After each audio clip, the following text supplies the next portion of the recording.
on about three things.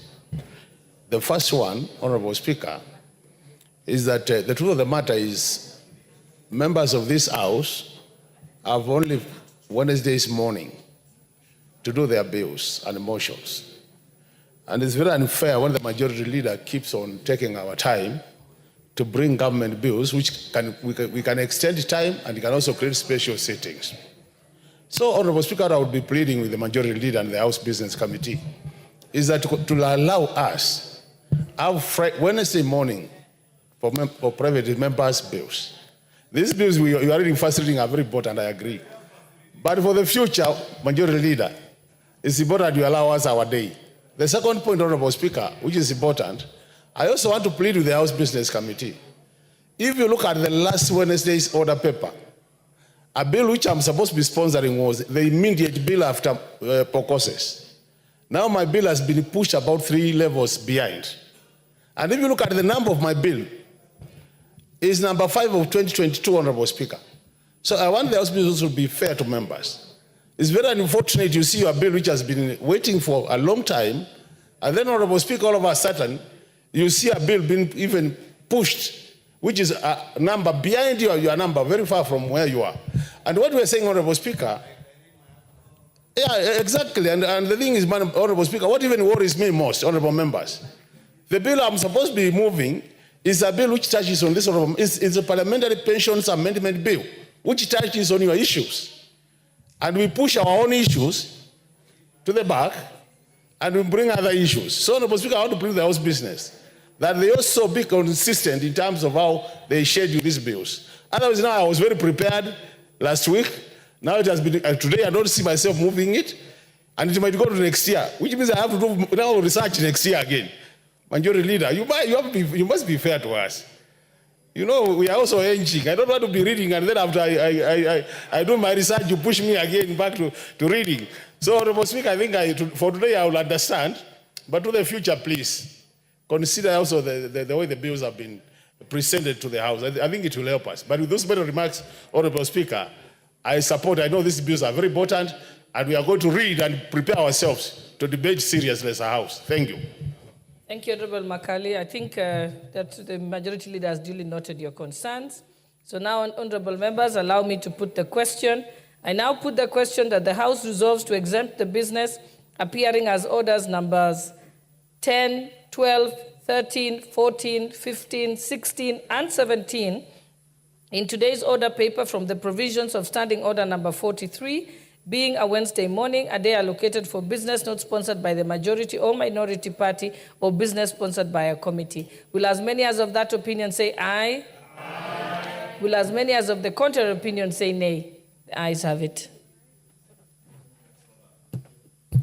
Next order. Order number 10, motion, report of the Committee of the Whole House on the Statute Law, Miscellaneous Amendments Bill, National Assembly Bill number 67 of 2023. Question to be put and third reading.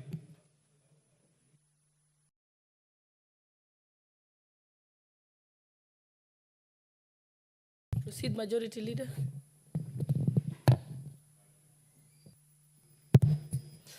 Thank you, Honorable Speaker. I beg to move that the Statute Law Miscellaneous Amendments Bill, National Assembly Bill number 67. Hold on, Majority Leader.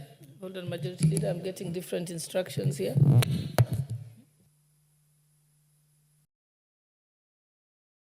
Honorable Majority Leader, you may sit. I've been informed that I should put the question first because it's question to be put, then we move to third reading. Sorry about that. Honorable members, I now put the question that this House do agree with the report of the Committee of the Whole on its consideration of the Statute Law Miscellaneous Amendments Bill, National Assembly Bill number 67 of 2023. Will as many as of that opinion say aye? Aye. Will as many as of the contrary opinion say nay? The ayes have it. Thank you, Honorable Speaker. I beg to move that the Statute Law Miscellaneous Amendments Bill, National Assembly Bill number 67 of 2023 be now read a third time, and I also request the Honorable Marianne Keitany to second. Honorable Speaker, I second. Honorable members, I now propose the question that the Statute Law Miscellaneous Amendments Bill, National Assembly Bill number 67 of 2023 be now read a third time. Thank you, honorable members. I'll now put the question. I now put the question that the Statute Law Miscellaneous Amendments Bill, National Assembly Bill number 67 of 2023 be now read a third time. Will as many as of that opinion say aye? Aye. Will as many as of the contrary opinion say nay? The ayes have it. Next order. A bill for an act of parliament to make various amendments to statute law. Order number 11, motion. Establishment of a science museum.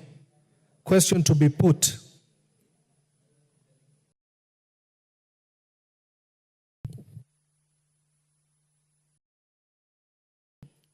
Even though the mover of the motion is not here.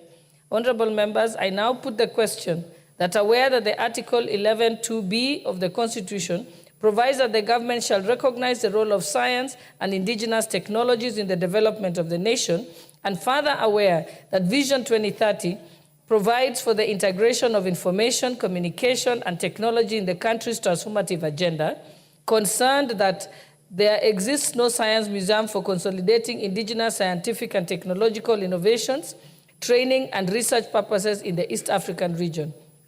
Appreciating that the integration of science and technology would greatly enhance Kenya's economic and societal success, and noting that there is a potential for the growth in the technology sector by establishing a science museum, and further noting that the informal science education plays a key role in the progression of science, technology, engineering, and mathematics, that is STEM, and acknowledging that science museums operate as a nexus between science practitioners, policymakers, and the public, and cognizant of the fact that a science museum in the country would greatly impact on the economy of the country in the quest to become an industrialized nation. And now, therefore, this House resolves that the national government, through the relevant ministries, establishes and operationalizes a science museum in the country. Will as many as of that opinion say aye?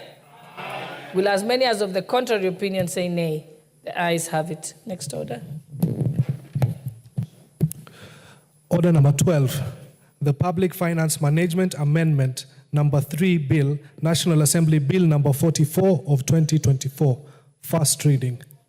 A bill for an act of parliament to amend the Public Finance Management Act to provide for financial management in the transfer of functions between Article 187 of the Constitution and for connected purposes. Next order. Order number 13, the Public Finance Management Amendment number 4 Bill, National Assembly Bill number 45 of 2024, a bill for an act of parliament to amend the Public Finance Management Act and for connected purposes.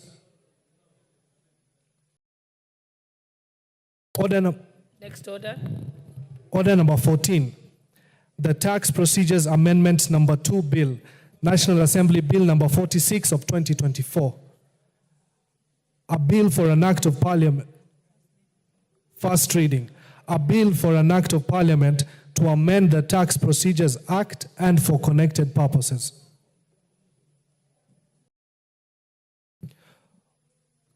Order number 15, the Tax Laws Amendment Bill, National Assembly Bill number 47 of 2024, first reading, a bill for an act of parliament to make amendments to tax-related laws and for connected purposes.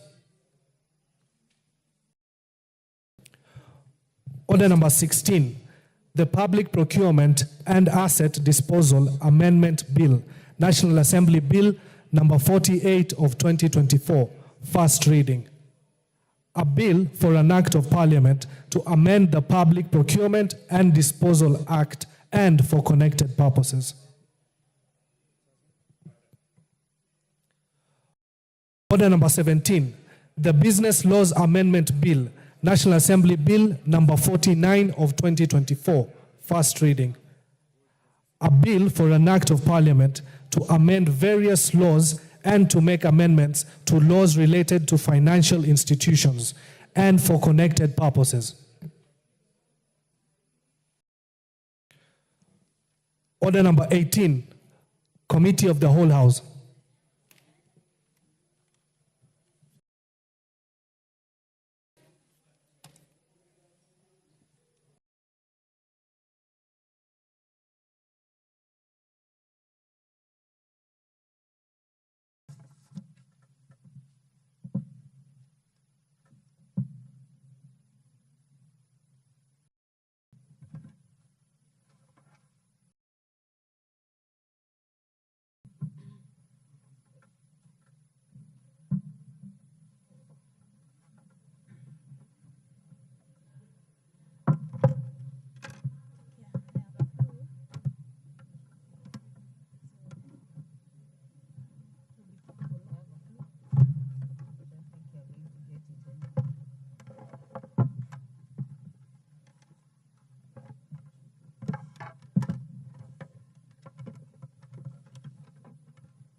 Honorable members, we are in the Committee of the Whole House to consider the community workers, the Community Health Workers Bill, National Assembly Bill number 53 of 2022, by the Honorable Martin Peter Sowino. I confirm that the Honorable Martin Peter Sowino is in the House. Clause 3. I propose the question that Clause 3 be part of the bill. Chairperson, Honorable Dr. Pukose.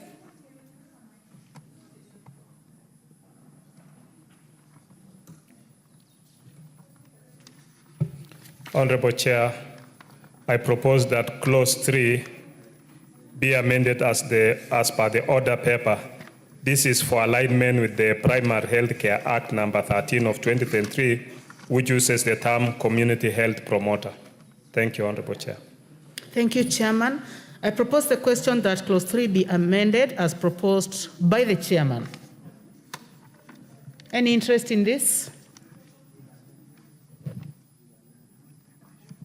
I put the question. I now put the question that Clause 3 be amended as proposed by the Chair. As many as have that opinion say aye. Aye. As many as have a contrary opinion say nay. The ayes have it. I now put the question that Clause 3 as amended be part of the bill. Will as many as of that opinion say aye? Aye. Will as many as of a contrary opinion say nay? The ayes have it. Clause 4. I propose the question that Clause 4 be part of the bill. There be no amendment. I now put the question that Clause 4 be part of the bill. Will as many as of that opinion say aye? Aye. Will as many as of a contrary opinion say nay? The ayes have it. Clause 5.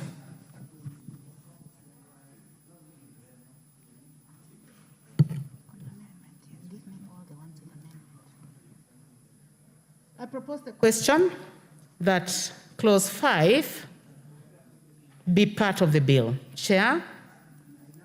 Honorable Chair, I propose that Clause 5 be amended as per the order paper. This is for alignment with the Primary Health Care Act number 13 of 2023, which uses the term community health promoter and not workers. Thank you. Thank you, Chairman. I propose the question that Clause 5 be amended as proposed by the Chairman.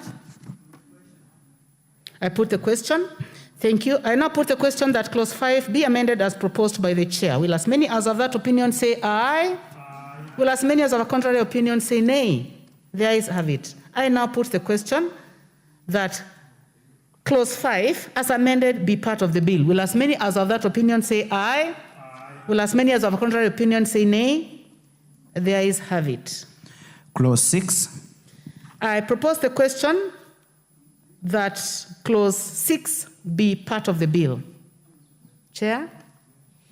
Honorable Chair, I propose that clause 6A be amended as by the order paper. This is for the composition of the council should comply with the Mwongozo Code of Governance for state corporations in terms of numbers, skill mix, and professional expertise, which should include all relevant players involved in the matters of community health. In clause B and C, this is just for proper drafting and cross-references in line with the House drafting style. Thank you. Thank you, Chair. I now put the question that clause 6 be amended as proposed by the Chair. Will as many as I now put the question that clause 6 be amended as proposed by the Chair. Will as many as of that opinion say aye? Aye. Will as many as of contrary opinion say nay? The ayes have it. I now put the question that clause 6 be amended as amended. I want to take that again. I now put the question that clause 6 as amended be part of the bill. Will as many as of that opinion say aye? Aye. Will as many as of a contrary opinion say nay? The ayes have it. Clause 7. I propose the question that clause 7 be part of the bill. Chairman? Honorable Chair, I propose that clause 7 be amended as per the order paper. This is for proper drafting and cross-referencing in line with the House drafting style. Thank you. Thank you, Chairman. I now propose the question that clause 7 be amended as proposed by the Chairman. I now put the question that clause 7 be amended as proposed by the Chairman. Will as many as of that opinion say aye? Aye. Will as many as of contrary opinion say nay? The ayes have it. I now put the question that clause 7 as amended be part of the bill. Will as many as of that opinion say aye? Aye. Will as many as of a contrary opinion say nay? The ayes have it. Clauses 8, 9, 10, 11, 12, 13, 14, 15, 16, and 17. I propose the question that clauses 8, 9, 10, 11, 12, 13, 14, 15, 16, and 17 be part of the bill. There being no amendments, I now put the question that clauses 8, 9, 10, 11, 12, 13, 14, 15, 16, and 17 be part of the bill. Will as many as of that opinion say aye? Aye. Will as many as of a contrary opinion say nay? The ayes have it. Clause 18. I propose the question that clause 18 be part of the bill. Chairman, Dr. Pukose. Thank you, Chair. I propose that clause 18 be amended as per the order paper. This is for alignment with the Primary Health Care Act number 13 of 2023, which uses the term community health promoter. Thank you. I now propose the question that clause 18 be amended as proposed by the Chair. I put the question that clause 18 be amended as proposed by the Chair. Will as many as of that opinion say aye? Aye. Will as many as of a contrary opinion say nay? The ayes have it. I now put the question that clause 18 as amended be part of the bill. Will as many as of that opinion say aye? Aye. Will as many as of a contrary opinion say nay? The ayes have it. Clause 19. I propose the question that clause 19 be part of the bill. Chairman. Honorable Chair, I propose that clause 19 be amended as per the order paper. This is for alignment with the Primary Health Care Act number 13 of 2023, which uses the term community health promoter, to require publication of registered community health promoters on the website of the Community Health Promoters Council instead of the Kenya Gazette, as the latter is very expensive and not economical. Thank you, Chair. Thank you. I propose the question that clause 19 be amended as proposed by the Chairman. Thank you. I now put a question that clause 19 be amended as proposed by the Chairman. Will as many as of that opinion say aye? Aye. Will as many as of a contrary opinion say nay? The ayes have it. I now put the question that clause 19 as amended be part of the bill. Will as many as of that opinion say aye? Aye. Will as many as of a contrary opinion say nay? The ayes have it. Clause 20. Thank you. I propose the question that clause 20 be part of the bill. Chairman.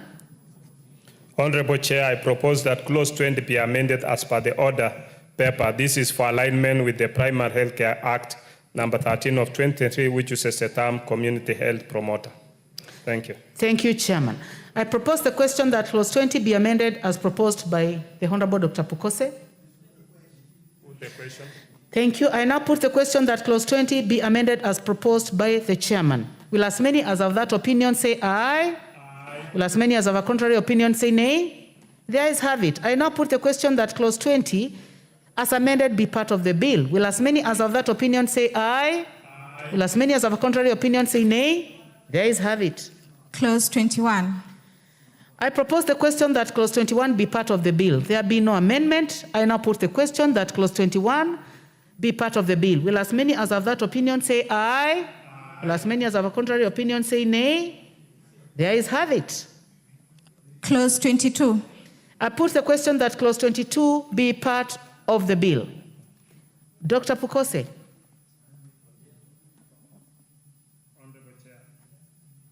Yes, there seems there is Honorable Chair, I propose that Clause 22 be amended as per the order paper. This is for alignment with Primary Healthcare Act number 13 of 2023, which uses the term community health promoter and not worker. Thank you. I now put the question that Clause 22 be amended as proposed by the Honorable Dr. Pukose. I put the question. So I now put the question that Clause 20 be amended as proposed by the Chairman. Clause 22. I will take that again, honorable members. I now put the question that Clause 22 be amended as proposed by the Chairman. I now put the question that Clause 22 be amended as proposed by the Chair. Will as many as of that opinion say aye? Aye. Will as many as of a contrary opinion say nay? The ayes have it. I now put the question that Clause 22 as amended be part of the bill. Will as many as of that opinion say aye? Aye. Will as many as of a contrary opinion say nay? The ayes have it. Clause 23. I propose the question that Clause 23 be part of the bill. Chairman. Honorable Chair, I propose that Clause 23 be amended as per the order paper. This is for alignment with the Primary Healthcare Act number 13 of 2023, which uses the term community health promoter, not worker. Thank you. Thank you, Chairman. Honorable members, I propose the question that Clause 23 be amended as proposed by the Chairman. I put the question. Thank you. Honorable members, I now put the question that Clause 22 be amended as proposed by the Chair. Will as many as of that opinion say aye? Aye. I now put the question that Clause 23 be amended as proposed by the Chair. Will as many as of that opinion say aye? Aye. Will as many as of a contrary opinion say nay? The ayes have it. Clause 24 and 25. I propose the question that Clause 24 and 25 be part of the bill. There be no amendment. I now put the question that Clause 24 and 25 be part of the bill. Will as many as of that opinion say aye? Aye. Will as many as of a contrary opinion say nay? The ayes have it. Clause 26. I propose the question that Clause 26 be part of the bill. Chairman. Honorable Chair, I propose that Clause 26 be amended as per the order paper. 26A is for alignment with the Primary Healthcare Act number 13 of 2023, which uses the term community health promoter. In subclause P, this is for accountability purposes. The advocate that sits on the disciplinary committee ought to be appointed by the Attorney General, who by the Constitution is the principal legal advisor of the national government. Thank you, Chair. I propose the question that Clause 26 be amended as proposed by the Chairman. I now put the question that Clause 26 be amended as proposed by the Chair. Will as many as of that opinion say aye? Aye. Will as many as of a contrary opinion say nay? The ayes have it.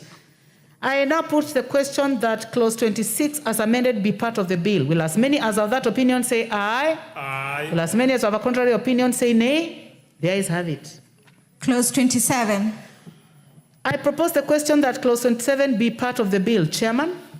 Honorable Chair, I propose that Clause 27 be amended as per the order paper. This is for alignment with the Primary Healthcare Act number 13 of 2023, which uses the term community health promoter.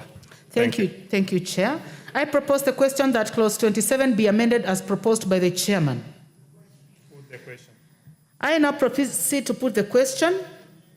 I put the question that clause 27 be amended as proposed by the chair. Will as many as have that opinion say aye? Aye. Will as many as have a contrary opinion say nay? The ayes have it. I now put the question that clause 27 as amended be part of the bill. Will as many as have that opinion say aye? Aye. Will as many as have a contrary opinion say nay? The ayes have it. Clause 28. I propose the question that clause 28 be part of the bill. Chairman? Honorable Chair, I propose that clause 28 be amended as per the order paper. This is for alignment with the Primary Healthcare Act number 13 of 2023, which uses the term community health promoter. Thank you, Chair. I propose the question that clause 28 be amended as proposed by the chairman. I see no interest. I now put the question that clause 28 be amended as proposed by the chair. Will as many as have that opinion say aye? Aye. Will as many as have a contrary opinion say nay? The ayes have it. I now put the question that clause 28 as amended be part of the bill. Will as many as have that opinion say aye? Aye. Will as many as have a contrary opinion say nay? The ayes have it. Clause 29, 30, 31, 32, 33, and 34. I propose the question that clause 29, 30, 31, 32, 33, and 34 be part of the bill. There be no amendment, I put the question that clause 29, 30, 31, 32, 33, and 34 be part of the bill. Will as many as have that opinion say aye? Aye. Will as many as have a contrary opinion say nay? The ayes have it. Clause 35. I propose the question that clause 35 be part of the bill. Chairman? Honorable Chair, I propose that clause 35 be amended as per the order paper.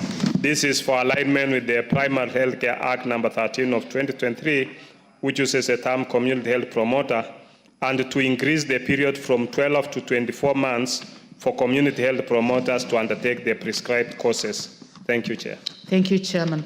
I propose the question that clause 25 be amended as proposed by the chair. The Honorable Owino? Yes, to support my chair on this, many community health workers were worried that the 12 months was too short for transition, and therefore this amendment will make enough time for them to go the courses needed, or one or two courses needed, so that they are fitting in. We have a variety of community health workers. Some are old, might take time, and some are young, which are faster. So the additional time is adequate for transition. Thank you. Thank you, Chair. The Honorable Anthony. Give me the mic. The Honorable Antonio Luoch. Thank you, Chair. As I support this amendment, I, however, have a drafting issue which I would like to bring to the attention of the Chair. This 24 months is appropriate, but I'm thinking in terms of the legal drafting, whether the drafting put in negative terms in terms of non-compliance of something, should it be rewarded in such a way as to say that those who will not have complied within a certain number of months will then either be removed from the role, or alternatively to say that those within 24 months of the enactment of this bill, all eligible community workers will have undertaken the courses under the second schedule. Because the import of the way it's drafted is that you have 24 months after the enactment of this act, and then thereafter you're now saying they are eligible. I don't know, there is something lacking. I think maybe the legal people can weigh in on this so that you advise whether it is neat legally in terms of its drafting, even though I support the amendment itself. Thank you. The Honorable Vice Chair, let me give a chance to the Vice Chair, then I'll come to you, Chair. Thank you, Chair. Chair, I start to support this amendment and to say, Chair, the most important thing that you can give people in the community is health education. And if there are people who are available to give health education to our people, are the community health workers. because we don't have enough doctors, we don't have enough nurses to go around giving people the education. And Chair, most diseases can be prevented, and that's the essence of public health, when people get the right health education. But it becomes very tricky, Chair, when we have people in the community and we give them job as community health workers or promoters, and then these people, we don't give them any skill that they are supposed to transition to the people. At times you attend a function and you listen to a community health worker teaching about a disease, and you go out wondering, are these people not going home more misled than they were? So, Chair, I support this amendment that we need basic training, not very complicated training, but basic training in things like counseling, in things like psychology, because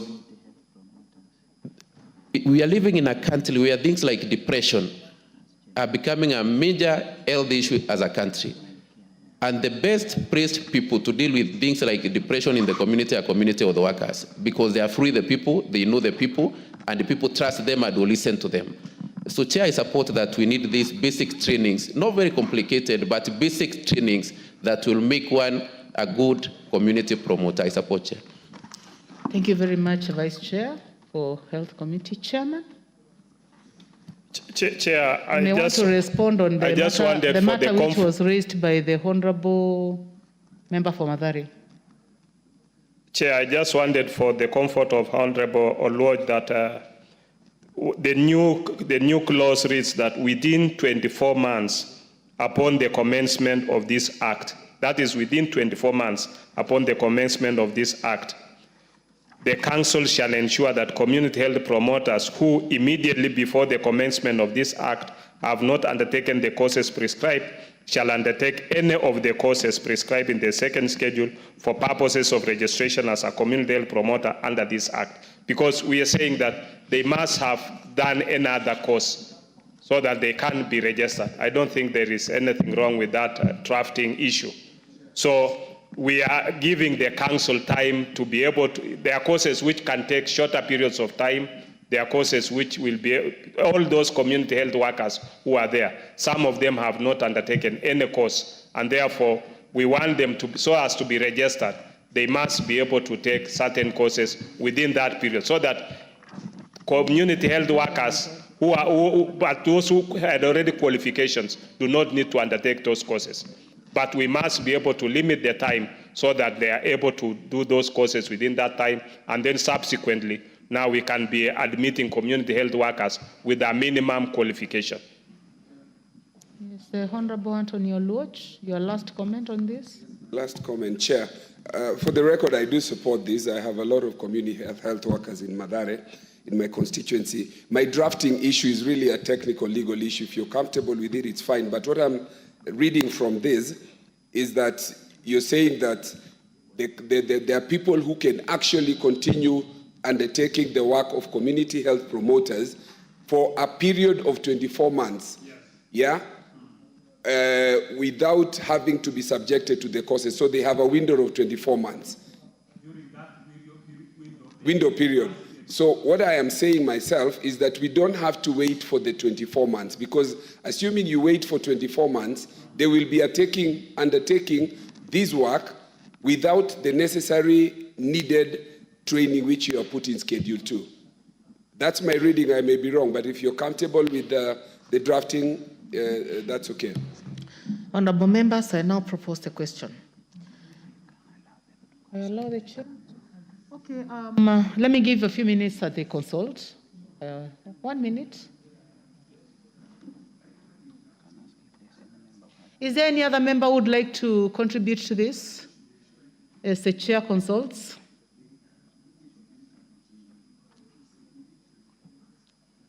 So, Chair, we'll give you 2 minutes to consult. Can we proceed?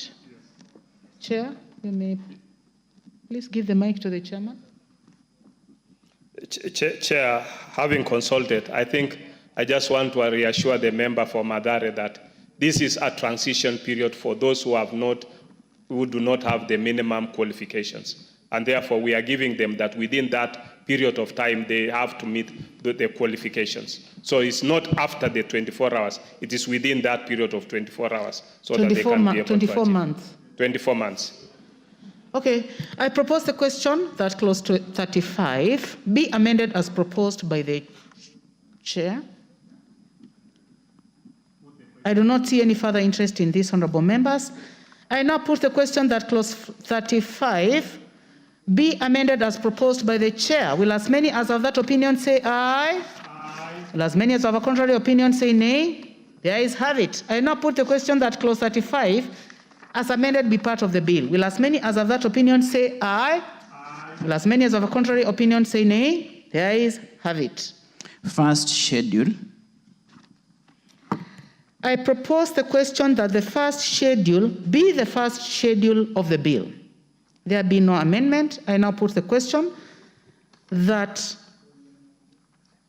the first schedule be the first schedule of the bill. Will as many as of that opinion say aye? Aye. Will as many as are of the contrary opinion say nay? The ayes have it. Second schedule.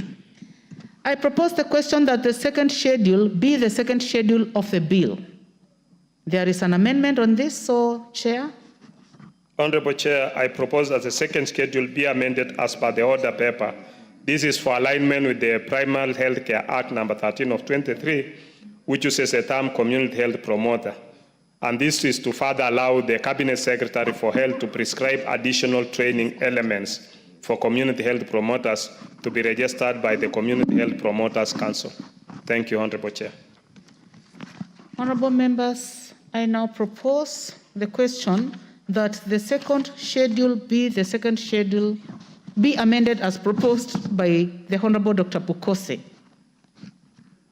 I now put the question that the second schedule be amended as proposed by the chair. Will as many as of that opinion say aye? Aye. Will as many as of a contrary opinion say nay? The ayes have it. I now put the question that the second schedule as amended be part of the bill. Will as many as of that opinion say aye? Aye. Will as many as of a contrary opinion say nay? The ayes have it. Clause 2. I propose the question that the long title, clause 2? Clause 2. Honorable members, I take that again. Honorable members, I propose the question that clause 2 be part of the bill. Chairman. Honorable Chair, I propose that clause 2 be amended as per the order paper.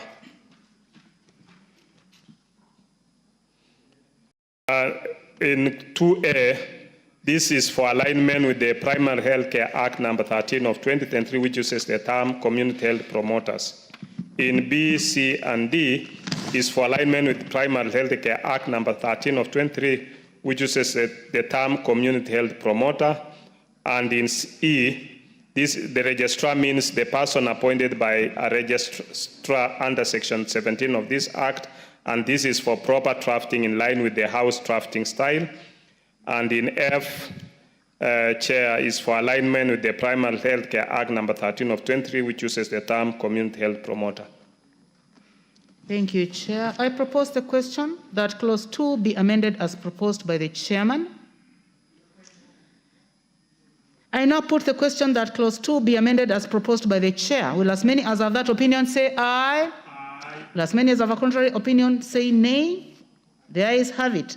I now put the question that clause 2 as amended be part of the bill. Will as many as of that opinion say aye? Aye. Will as many as of a contrary opinion say nay? The ayes have it. Long title. I propose the question that the long title be the long title of the bill. Chairman. Honorable Chair, I propose that the long title be amended as per the order paper, and this amendment is necessary for purposes of alignment with the amendments proposed within the text of the bill and which have adopted the use of the term community health promoters used in the primary health care number 13 of 2023 instead of the term community health workers. Thank you, Chair. Thank you, Chair. I propose the question that the long title be amended as proposed by the Chair. I now put the question that the long title be amended as proposed by the Chair. Will as many as of that opinion say aye? Will as many as of contrary opinion say nay? The ayes have it. I now propose the question that the long title as amended be.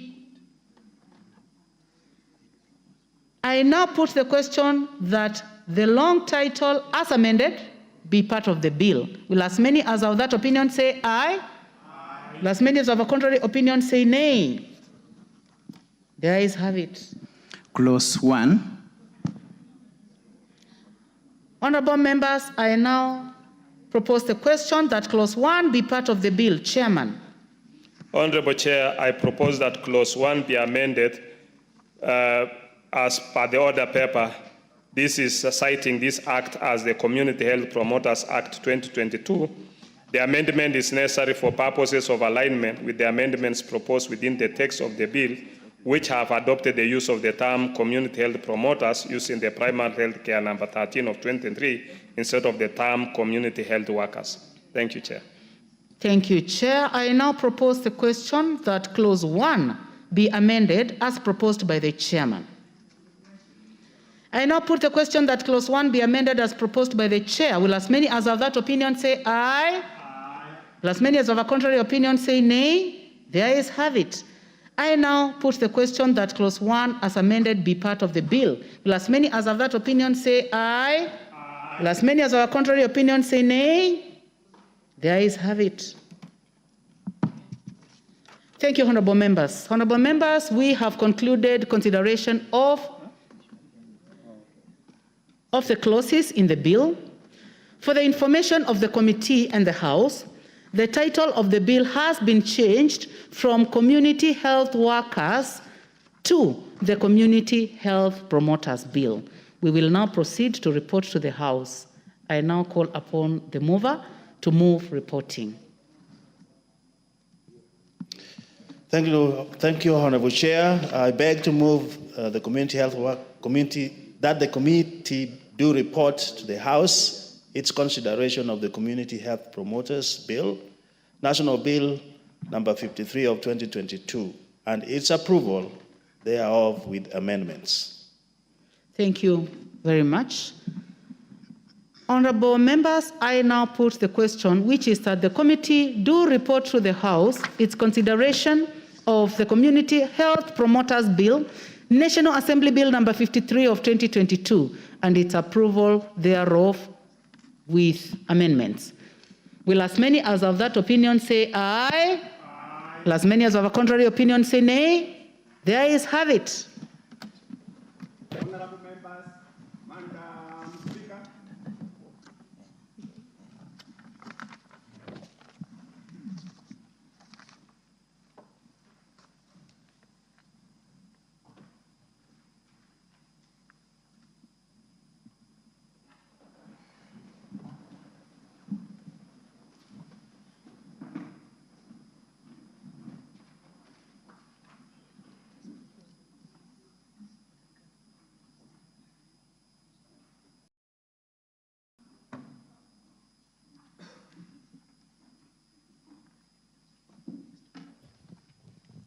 Okay, Chairperson may report to the House.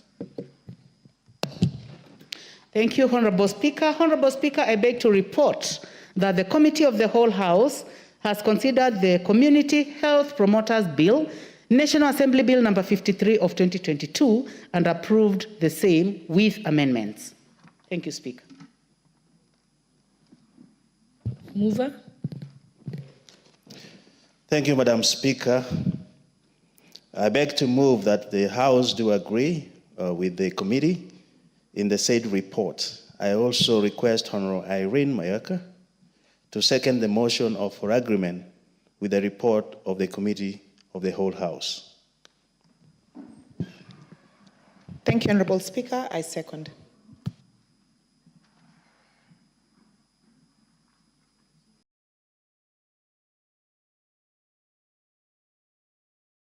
You have seconded? Yes. Okay. Honorable members, I propose the question that the House do agree with the committee in the said report. Honorable members, I will put the question at a later time.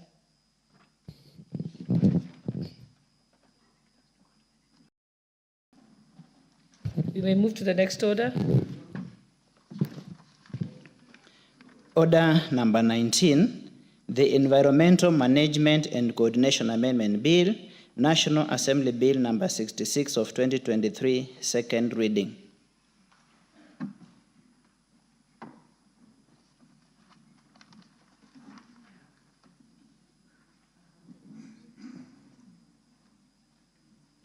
Honorable Irene Mayaka, you may move your motion. Thank you, Honorable Speaker. Honorable Speaker, I beg to move that the Environmental Management and Coordination Amendment Bill 2023 be read a second time. Honorable Speaker, this is an act of Parliament to amend the Environment and Management Coordination Act and for connected purposes enacted by the Parliament of Kenya as follows. The purpose being Section 147 of the Environmental Management and Coordination Act of 199 is amended in subsection 2 by inserting the following new paragraph immediately after paragraph B, which reads, make provisions for the prohibition of the introduction, growth, or maintenance of trees of the eucalyptus species in and along any river, lake, sea, or wetland. Honorable Speaker, the statement of objective and reason for this bill is that the principal objective of the bill is to amend Section 147 of the Environmental Management and Coordination Act number 8 of 1999 to permit the Cabinet Secretary to make regulations to prohibit the planting of eucalyptus trees along rivers, lakes, seas, and wetlands. This is meant to remove the water-intensive eucalyptus trees from water catchment areas and thus preserve groundwater and prevent the reduction of water level. Honorable Speaker, the statement on the delegation of legislation power and limitations of fundamental rights and freedoms, the bill delegates legislative power to the Cabinet Secretary but does not limit fundamental rights and freedoms. Statement that the bill concerns county governments. The bill concerns county governments in terms of Article 110(1)(a) of the Constitution. It affects the functions of county governments under paragraph 10 of Part 2 of the 4th Schedule of the Constitution on implementation of specific national government policies on natural resources and environmental conservation. Statement that the bill is a money bill within the meaning of Article 114 of the Constitution. The enactment of the bill shall not occasion additional expenditure for public funds. Honorable Speaker, I just want to mention to this House that, first of all, the reason why I sought to move this particular bill is because I promised myself when I became a member of Parliament that I would leave with a legacy before the end of the term. And my legacy, in essence, was to save the rivers of this country, starting with my own home county of Nyamira County, which, Honorable Speaker, had 11 rivers that had water. But right now, only 2 actually have water. The reason for this is because there has been an intensive growth of eucalyptus trees along the wetland areas of our rivers. Honorable Speaker, just to put this into context, I will mention some of the other counties that have also been affected by the growth of the eucalyptus trees along the wetland areas. These counties are the county of Bomet, Narok, Nyamira, as I have mentioned, Siaya, Kisumu, Homa Bay, Bungoma, Kakamega, Busia, Kiambu, Nairobi, Machakos, Mombasa, Kilifi, Kisii, Vihiga, Nyandarua, Meru, Nyeri, Kericho, Kirinyaga. So, Honorable Speaker, as you can see, this has affected almost more than half of this country. Therefore, Honorable Speaker, the aim of this proposal is to make an amendment of the section that I've mentioned, Section 147 of Number 8 of the Environmental Management and Coordination Act 99, by introducing a clause that prohibits planting, growing, or maintaining the eucalyptus tree species in and along any rivers, lakes, and wetlands. And Honorable Speaker, just to also add another element of this, is that from the scientific research that has been done, this particular eucalyptus tree and its species actually consumes an average of up to 90 liters of water during the wet condition and draws up to 40 liters of water during the dry season. So it is very intense in its activities. And also, Honorable Speaker, the leaves of the eucalyptus tree do not degenerate. So in essence, they do not dissolve into being manure production for our soils, but rather they stick there and you actually have to burn them. Honorable Speaker, this in essence means that any life that is found within the rivers can also not be sustained if the rivers do not have water or any other water bodies. Honorable Speaker, the eucalyptus are the most widely cultivated forest trees in the world. The genus Eucalyptus comprises more than 900 species and various hybrids and varieties. Most eucalyptus occur naturally in Australia, and in Kenya, this particular tree was introduced in the year 1902 to provide fuel wood for Kenya-Uganda Railway. Madam Speaker, the total area under eucalyptus in Kenya is about 150,000 hectares, distributed in gazetted forests, land owned by large private companies, small-scale farmers, and local authorities. The area under eucalyptus is increasing at a very high rate because of its high demand for poles to be used for electrification, construction, fuel wood, and to increase the forest cover. Madam Speaker, a perceived ready market for eucalyptus product has motivated farmers to grow the species, yet extensive growing has led to the concern I am raising, especially along our wetland areas. Our country faces an escalating crisis of water security, with major water towers such as the Mau Forest, the Mount Kenya Badeas Ranges, Cherangani Hills, and Mount Elgon that feed into vital catchment areas coming under severe threat.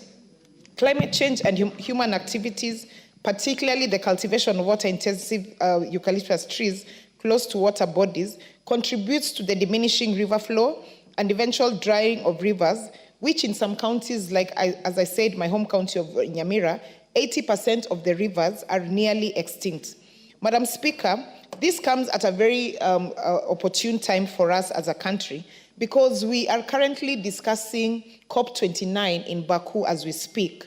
And our country is actually leading the African delegation in terms of how do we convert climate change into climate action. So this is really relevant for us because we are not just talking about climate change, but we are talking about an actual action that is being done by members of this House to ensure that there's a prosperity document that you're putting in place, an act that ensures that we do safeguard our rivers in this country. And Madam Speaker, this is not only for us. This is actually for the generations to come as well. Our young people, the young people of this country, have to be made aware that if we do not take action in terms of climate change actions for our country, then we are not helping the problem and we are not also helping the future generations.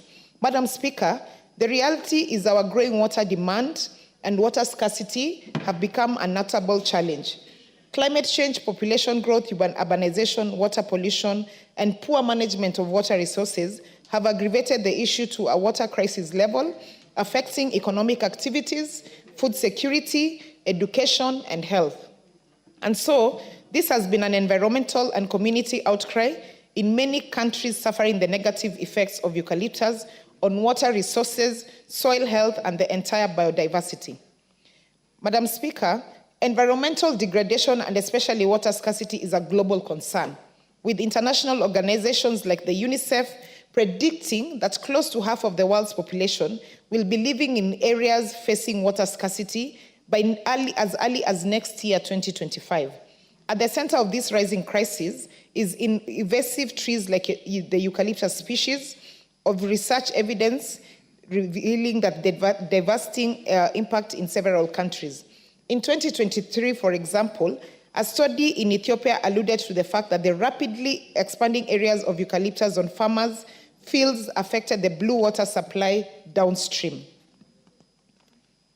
Madam Speaker, another example is the water wells in India and Zimbabwe that reported between 25 to 37% reduction in the span of 3 to 5 years after planting of eucalyptus trees close to the rivers. Other countries, including Portugal, Spain, and close home in Rwanda, have banned eucalyptus trees completely. Portugal started the shift in 1990. Rwanda took the decision to ban the tree species in the year 2009, while Spain commenced what they called the de-eucalyptalizing in 2018 and actively resorted to replanting other tree species, including native ones, helping to boost the chances for nature to recover some of its resistances. All these countries, Madam Speaker, have embraced other equally economically useful trees, species that are also friendly to the environment and protect the health and the earth and its inhabitants. And Madam Speaker, during my research and working with the experts in the environmental space, one of the trees that has really been recommended as a replacement for eucalyptus is the bamboo tree. And the reason for this is because the bamboo tree has equal economic benefits as the eucalyptus tree, but is more friendly towards the environment and especially the wetland areas. In our moment to follow suit in Kenya, the future management options of eucalyptus species call for interventions that must be regulated and coordinated at national level, then cascaded to the counties and landscape skills. Madam Speaker, this particular legislation is long overdue. In 2009, the late Honorable John Mishuki, the then CS for Forestry and Environment, ordered eucalyptus to be uprooted in water riparian areas. Despite the ban on planting eucalyptus, this directive was not successfully implemented because there was no backed up law. It was not backed up by the law, and therefore the regulations could not be implemented by the CS. Madam Speaker, when passed by this Honorable House, the proposed amendment will allow the Cabinet Secretary to make specific prohibitions to prohibit introduction, growth, maintenance of the eucalyptus species in Kenya. This will align and cement the existing climate change and sustainable environmental conservation regulation framework to achieve more resilient ecosystem. In terms of public participation, Madam Speaker, I did engage in a community-focused engagement in my home county, which I used as a pilot, using the Super MP football tournament. And this particular tournament had a running theme of reviving our rivers. And what we did is that we ensured that the young people who actually participated in that tournament did plant alternative trees whenever they began a game of football. And for a period of 4 weeks, there was intense discussion about this particular aim of reviving our rivers within the county of Nyamira.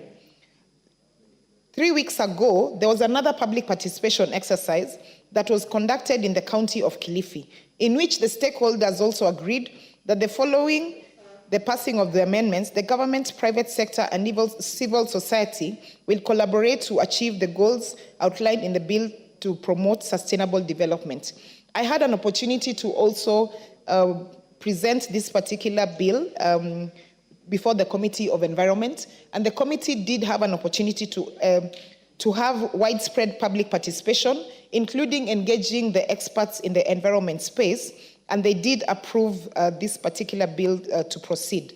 The Environment Management and Coordination Act Amendment Bill of 2023, Madam Speaker, is essential to protect our water resources. I recommend that national institutions mandate to manage forest and water catchment areas like the Kenya Forest Service, the Kenya Research Institute, and Water Resource Authority should provide site-specific alternative trees, such as the bamboo tree and other native species, to replace the eucalyptus entirely. Madam Speaker, as I conclude, let me say that this bill concerns county government in terms of Article 110(1)(a) of the Constitution, and I will be making further communication through the Speaker on who will be the co-sponsor of the bill in Senate. And as I conclude, I just want to reach out and express to the members that we as a country need to take action so that we can protect our fields, we can protect our rivers.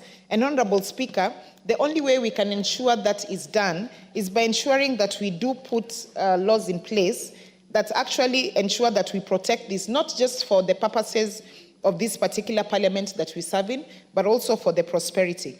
And Honorable Speaker, I will finish with a quote from a French proverb. We never know the worth of water till the well is dry. I submit, and I call upon the Honorable Jane Kagiri to second. I thank you.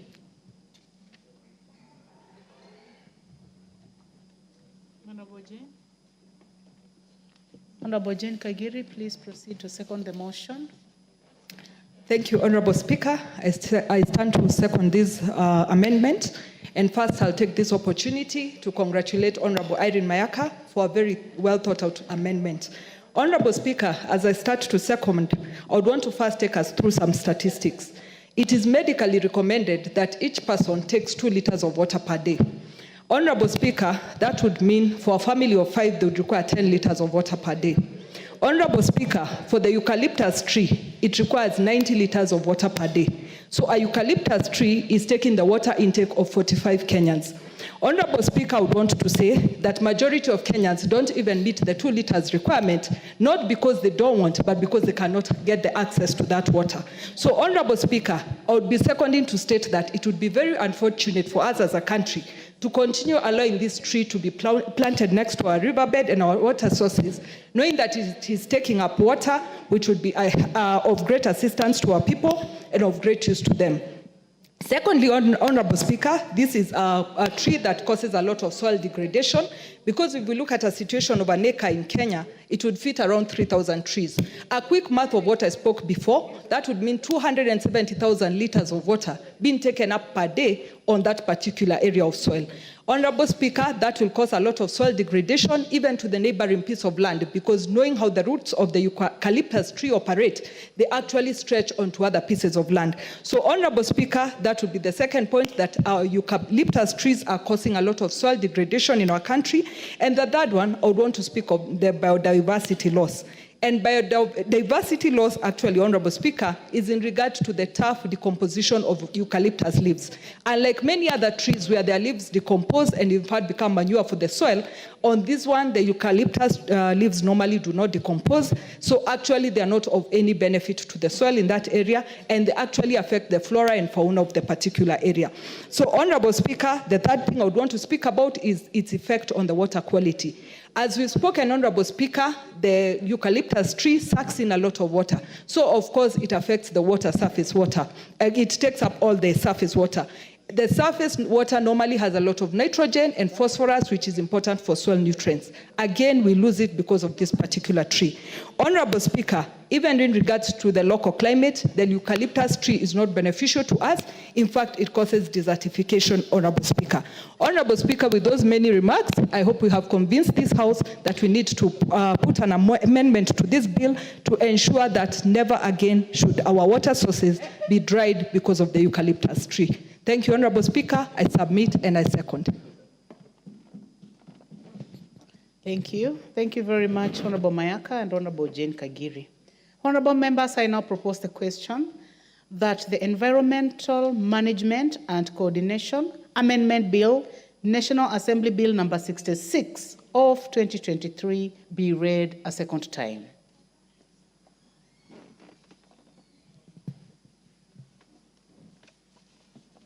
Honorable members, I see a few interests in this. I guess that this is the motion that you want to speak to. So we start with the Honorable Geshimo Gedeji, member for Geshugu. Thank you, Honorable Speaker. I rise to support this bill by Honorable Irene Mayaka, which I would say is also a bill of life, because it is seeking to protect the wetlands where we derive, where we normally get our waters from. And Honorable Speaker, though eucalyptus trees have also some benefits, I think the disadvantages outweigh the advantages of these trees to the Kenyan populace. And Honorable Speaker, I'm happy that Honorable Mayaka was also able to do a lot of research across the world, and also came up with the areas that where even eucalyptus tree has been banned. And one of the interesting areas, Honorable Speaker, out of my research on this eucalyptus tree is Portugal, whereby in 1989, there was a war in the valley of Lila, a place called Viecadolila in Portugal, where hundreds of people gathered to destroy 200 hectares of eucalyptus trees, fearing that the trees would rob them of their water and bring fire. And I believe this is one of the revolutions that led to Portugal banning the growth of eucalyptus trees in wetlands, in riparian areas, across, along the rivers, and so forth. And Honorable Speaker,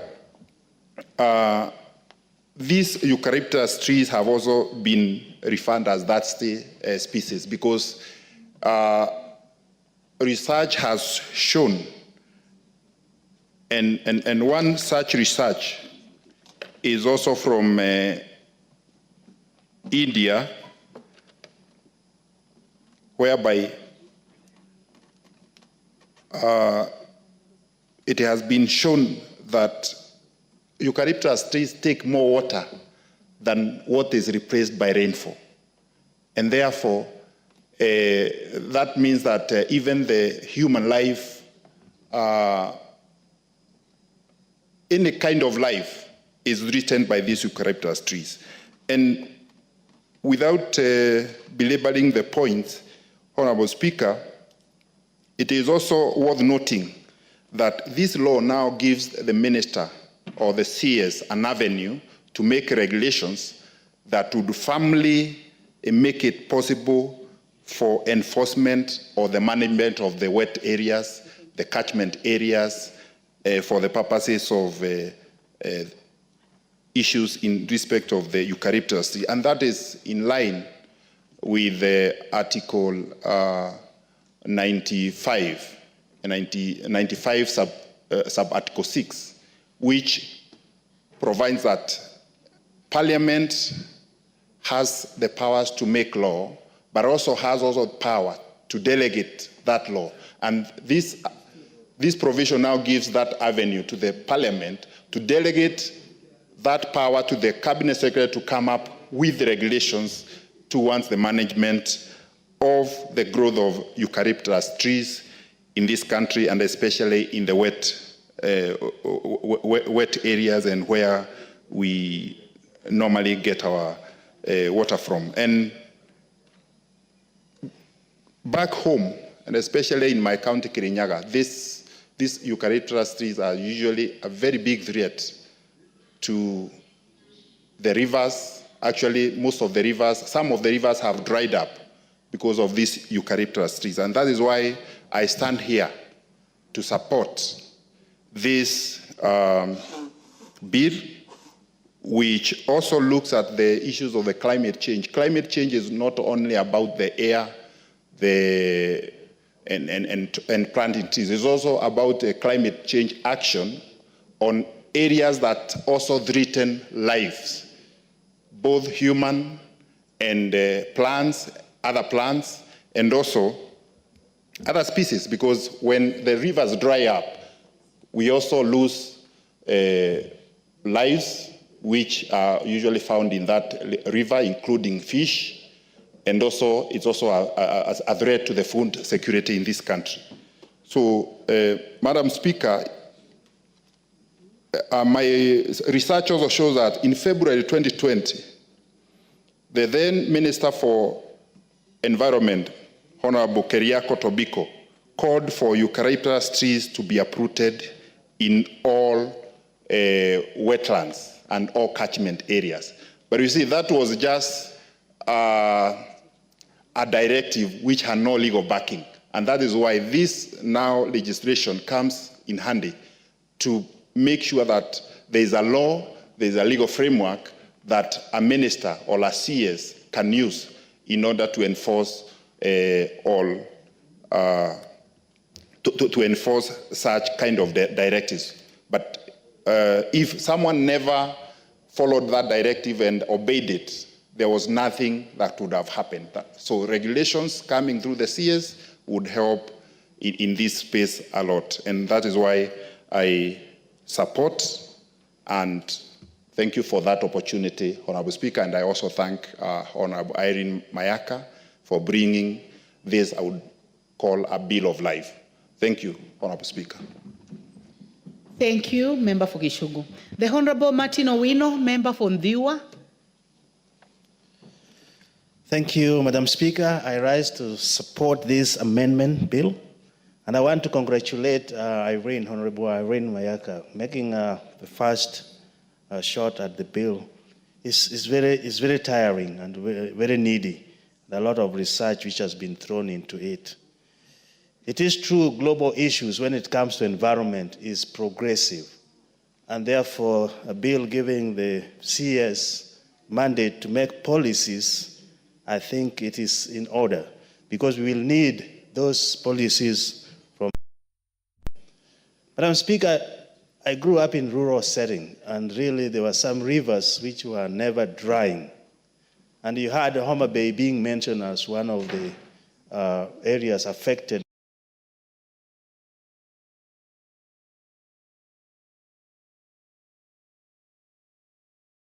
If not abated, we'll end up in a crisis. The human body needs between 45 to 75% of water, depending on gender and all that, but that range, meaning if the rivers dry up, the common wananchi has no access to water. That reduction of water in the body may cause a lot of ill health, and this is for sure. So if we find an item or this eucalyptus as one of the factors that are doing that, and we know global issues are progressive, then we have to have that as a strategy, which I really recommend what this bill is going to do. So we have that as a strategy. Eucalyptus dehydrate the soil. This is the most important part of it. The soil dehydration around it then causes other species, the shrubs, to die off. And that really interferes with the ecosystem of our environment. Our environment constitutes a lot of stakeholders, including rickets, insects, and every shrubs around it. So when the water is depleted, really you interfere with the ecosystem. As one of us have said, this is some good, but the bad really outweighs what eucalyptus does to our environment. So to Honorable Mayaka, I think this is in order. We are talking here about the soil health when we come to cultivation of our crops and all that. And that home river, I'm trying to say, dried up and left the community in disarray, really used to service well when it comes to water and water products. And when we were growing young, it was abundant. Even people used to fish and do other things, draw water to irrigate and plant other things. But right now, it's a wash bay. The rain comes as it goes, and that is the end of it because of this eucalyptus which was planted around it. It outcompetes other species. This is another issue. It just not just take what is, it outcompetes completely. That where you find these trees grown, there will be no other things growing because of that outcompetition. So uprooting them, I think, a way to go, but also avoiding it at all, that we don't add more insult to injury, I think is very important. So as I conclude, I want to congratulate Honorable Irene and Honorable Kagiri, who seconded this with a lot of facts. And I urge other members, let us support this and vote it in so that we can start implementing it. Thank you, Madam Speaker. Thank you, Member from Viwa. The Honorable Naomi Wako, Member from Marsabit County.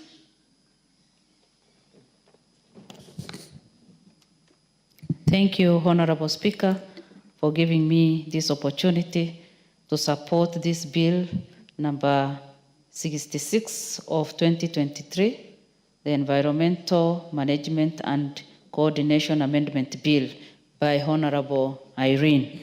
And I also want to congratulate Honorable Irene Manyaka for coming up with this, which is very relevant and to every part of this country, very important, especially now when we are talking of climate change and Kenyans and the entire world is struggling on how we can cope with this situation. So I support this amendment because of course, the facts that she has already given and other facts that all the other members have given. And I also add my own addition to that so that these amendments can be put in place and we save the situation in our counties and different parts of this country. Honorable Speaker, as you may know, some time back, it was like a tradition for all of us to plant the eucalyptus trees all over.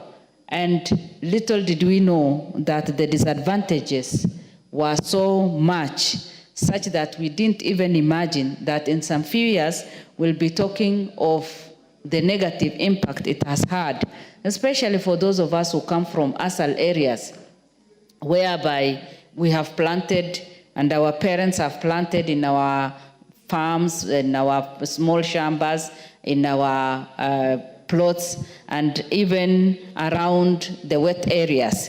And at the end of the day, what people have seen is it has done a lot of damage, and we better, the earlier we get rid of these trees, the better for us. Although I know many people have been talking about the advantages, the medicinal side of it, and all these other things, but when you look at the negative impact, it is so high such that we need to get rid of it. Honorable Speaker, after looking and doing a bit of research on this, I have seen that the eucalyptus trees root spread up to 100 feet, which also means that if you plant it close to your house, the damage it causes is so huge such that your house can be brought down by this.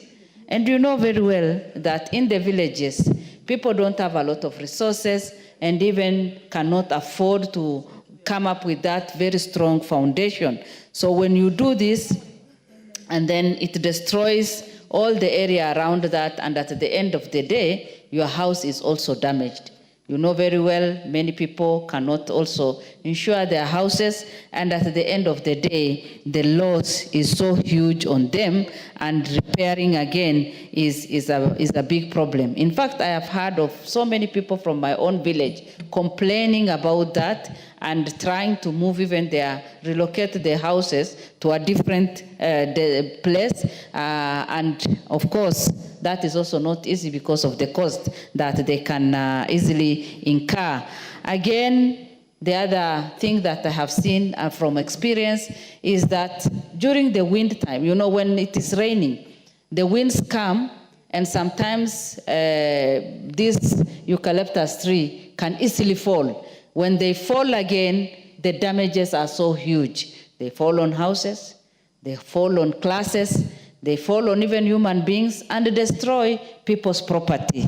So, Honorable Speaker, there is no need for us to keep those things that disadvantage us and our community. And that is why today I stand and say that I support this bill so that we get rid of it and we replace the trees with other trees that have relevance and can have some benefit to our communities. And with those few remarks, I support. Thank you. Thank you very much, Honorable Wako. The Honorable Christine Ombaka, member for Siaya County. Thank you, Madam Speaker, for giving me this opportunity. I rise to support this bill or this amendment bill because it is good for the country.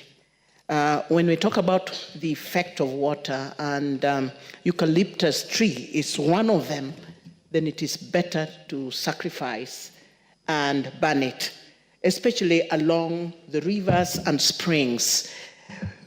Anything that affects humankind in terms of water resources is a dangerous thing. We know very well that people who suffer in terms of looking for water are women. Women never have water. They spend a whole day looking for water in the rivers and in the springs, and young girls and old women look for water all over. Even little boys, I see them looking for water, even without eucalyptus. But with eucalyptus trees around, the situation gets worse. So anything that will affect lack of water, that will affect us, that there is no water, that sucks water from the springs and from the rivers, that's a dangerous thing. So that's why I support this, because the sufferers are human beings. Water is life.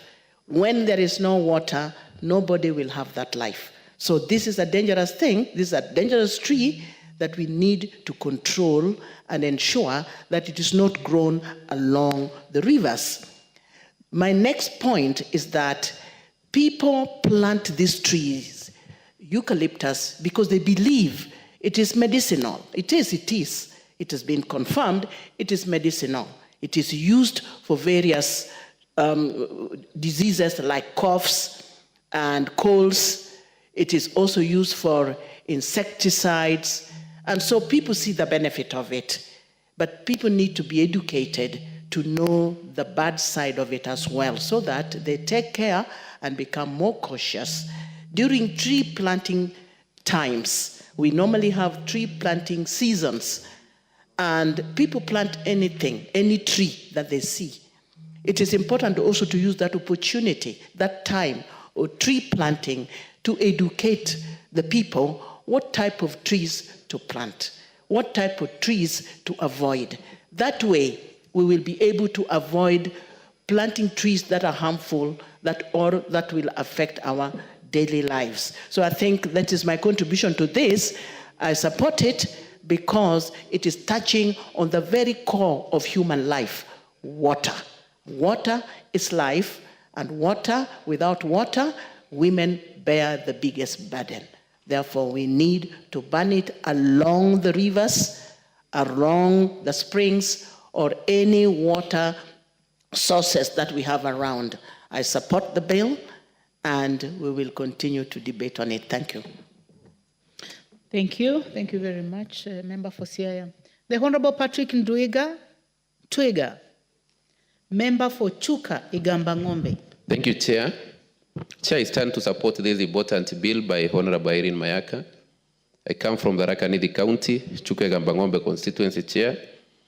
And in my constituency, this eucalyptus tree is a main problem to us, Chair. And I even want to look at the problem it has caused us in a different angle, Chair, because even the investment we are doing in Speaker in terms of water catchment, in terms of water for irrigation, all the intakes we have done, like in my constituency, the government has invested so much money to do these water intakes. People have started doing irrigation using these water projects, but these rivers are drying. So all the investment we have done in the intakes, it's going to waste because the rivers are drying.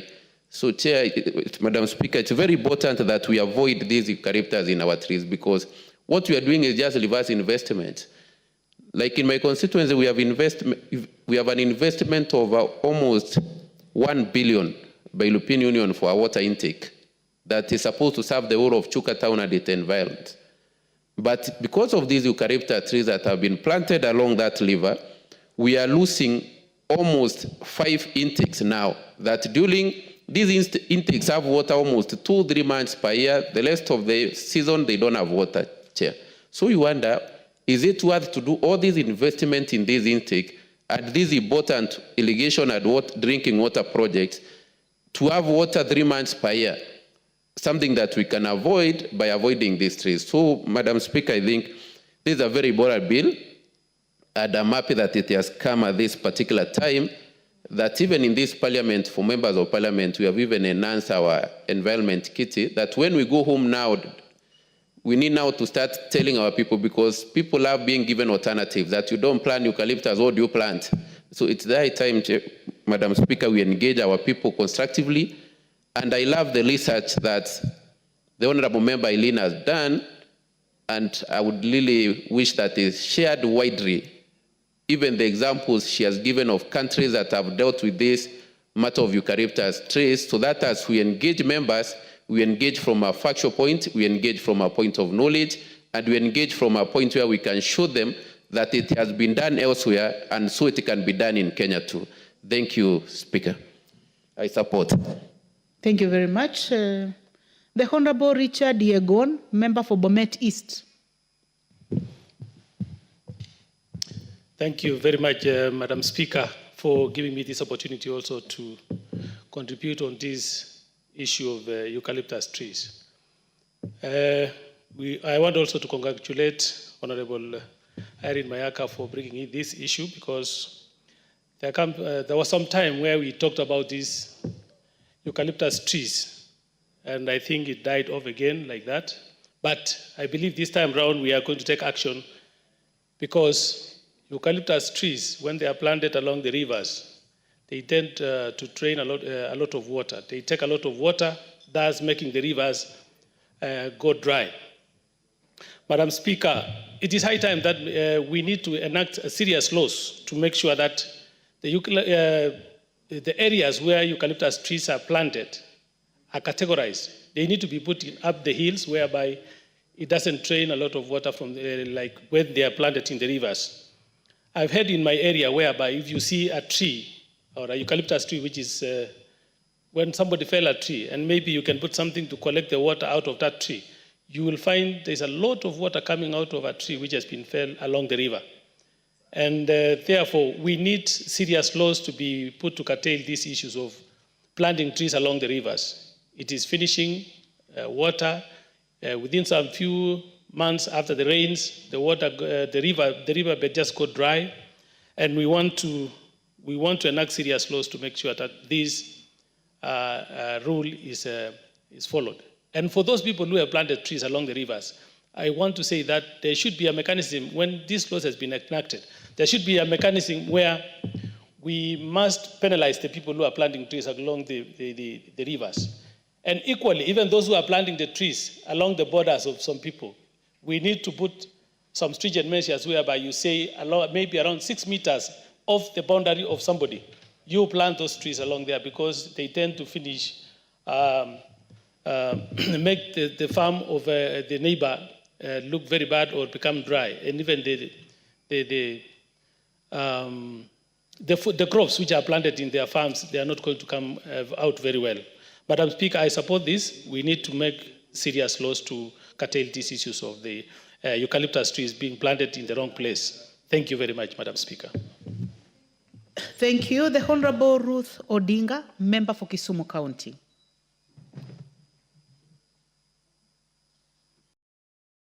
Please give the mic to the Honorable Ruth Odinga. Thank you. Thank you, Madam Speaker, for giving me this opportunity. I'd like to support this bill by Irene Mayaka. First of all, the eucalyptus tree is one of the most has a high transpiration. And that means the tap root of this tree really goes far deep down. So even when you put it along the river, it doesn't just mean where you have planted it. Its roots go very, very deep into the river itself, and it uses high absorption of the water from the river. So it's not even depleting the water within the soil around the river, but even the one within the river as it's flowing.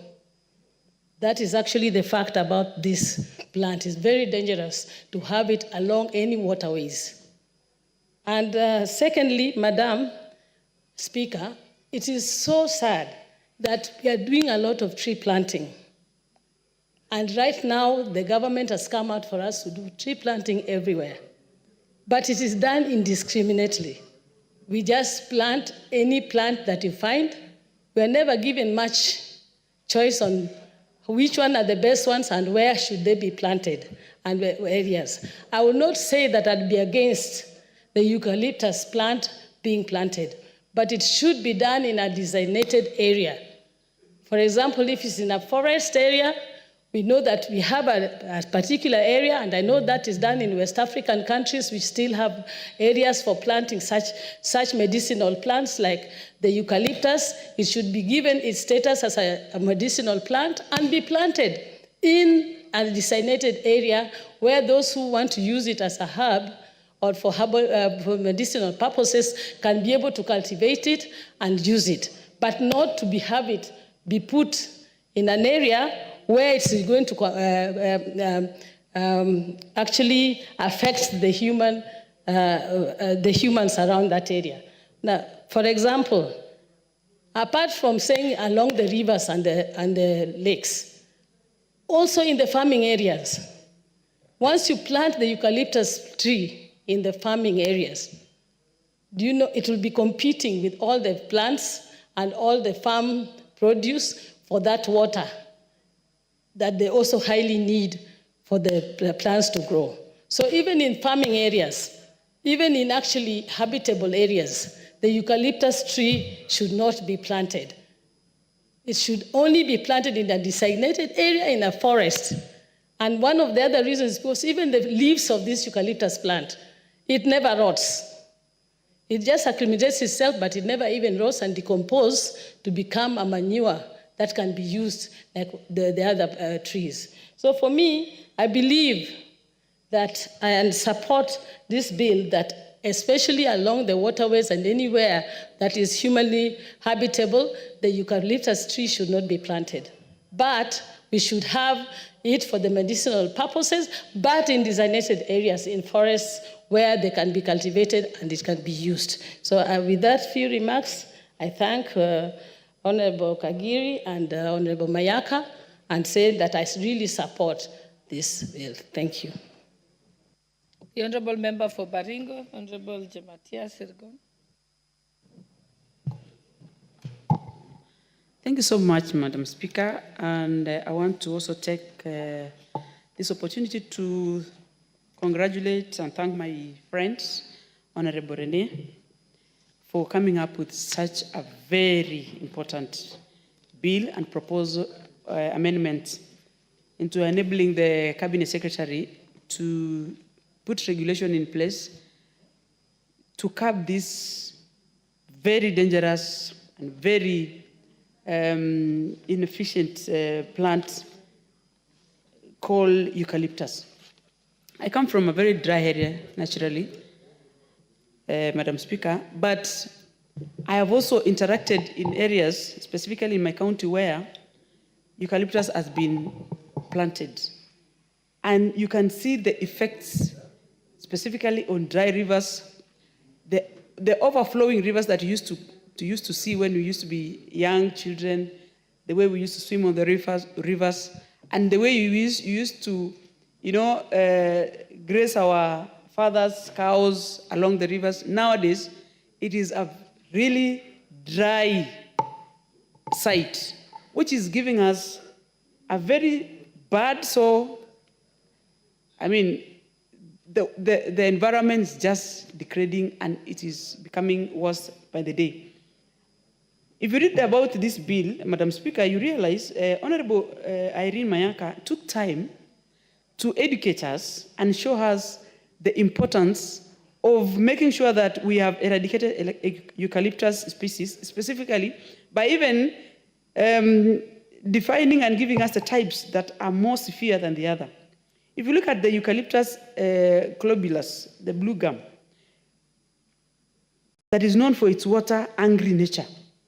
It can potentially deplete water sources, affecting rivers specifically, or especially in areas with limited water availability. We naturally depend on rainwater fed in terms of agriculture, survival, and always, in many ways. Now, if we, as we are introducing, or when we plant eucalyptus species, like this blue gum, which we always use it for construction, and we like, for commercial purposes, as much as it is good, we can see the dangers that actually are so far and more likely going to affect the environment is so dire and so negative. And this one I want to support and say it is going to be a very resourceful bill, and we really want the Cabinet Secretary to take up this challenge and do the proper amendments and regulate this, specifically people who are having the penchant of looking for money in many ways that affect the environment, specifically through this eucalyptus planting. We also want to urge the ministry through the cabinet that as they do these amendments and regulations, there are many alternative trees that we can plant and replace it with eucalyptus, which also still have the same beneficials with eucalyptus in a way, specifically on matters constructions. And bamboo, as Honorable Mayaka has given us very, very nice examples, is one of them. Bamboo is a water reservoir, for instance, collecting storage water, an amount during rainy seasons. It also helps in extensive fibrous roots.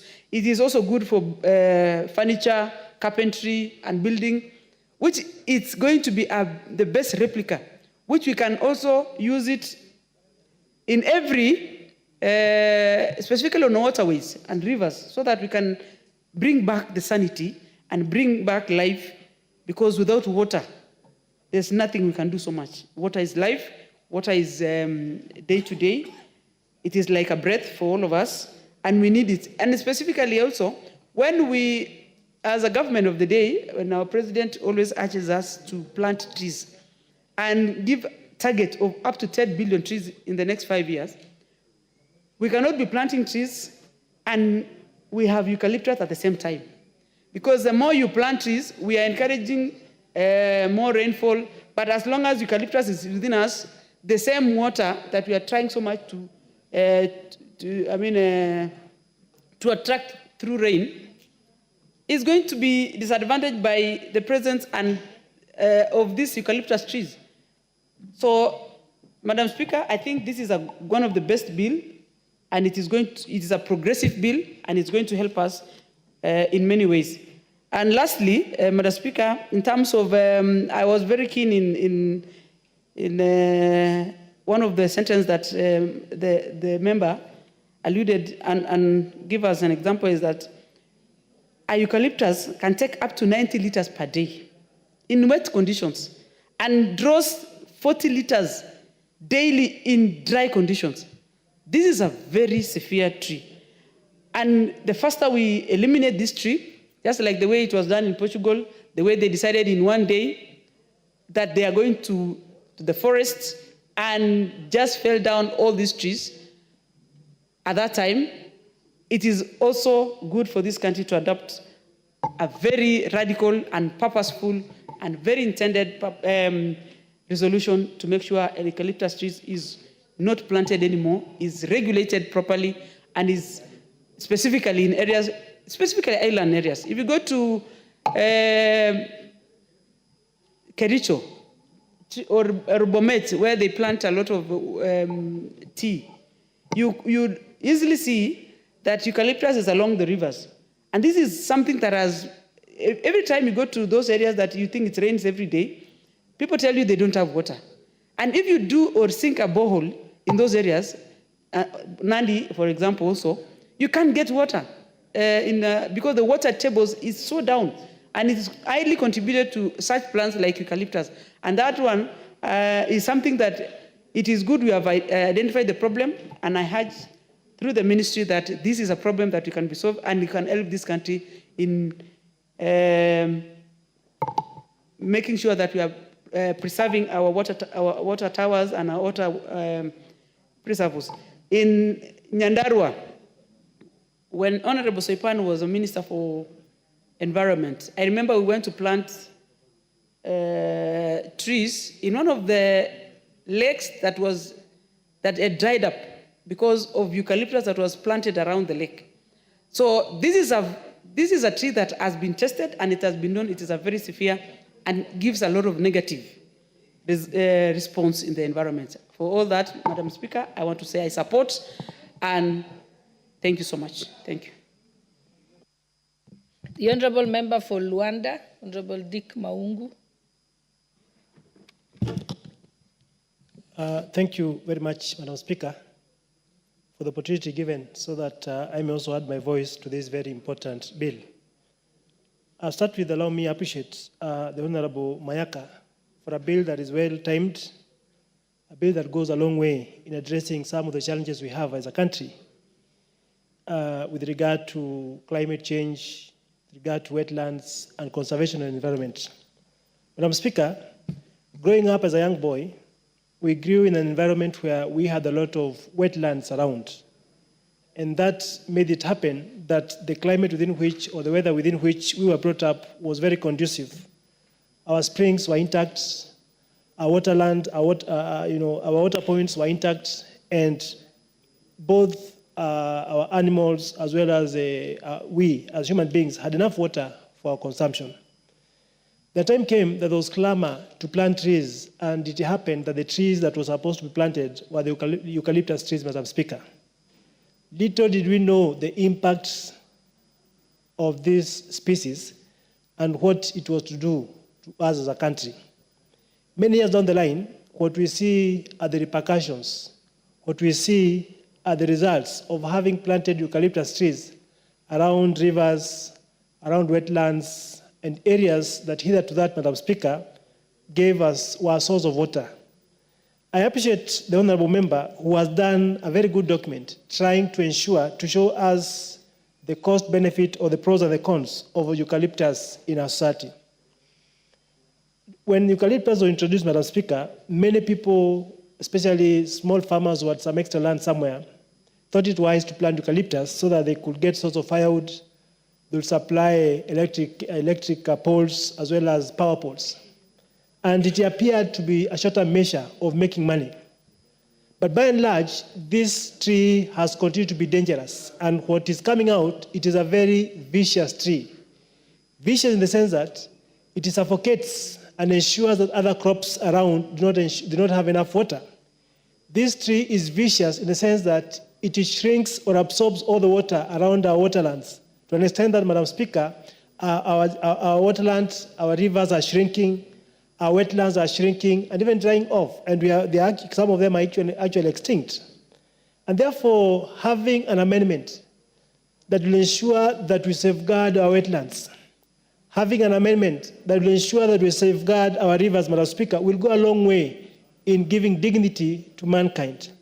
Because as we see, Madam Speaker, a statement here says that this tree can draw as much as 90 liters of water per day. I've just been trying to imagine what kind of an animal can consume that amount of water in a day. And Madam Speaker, I couldn't really tell.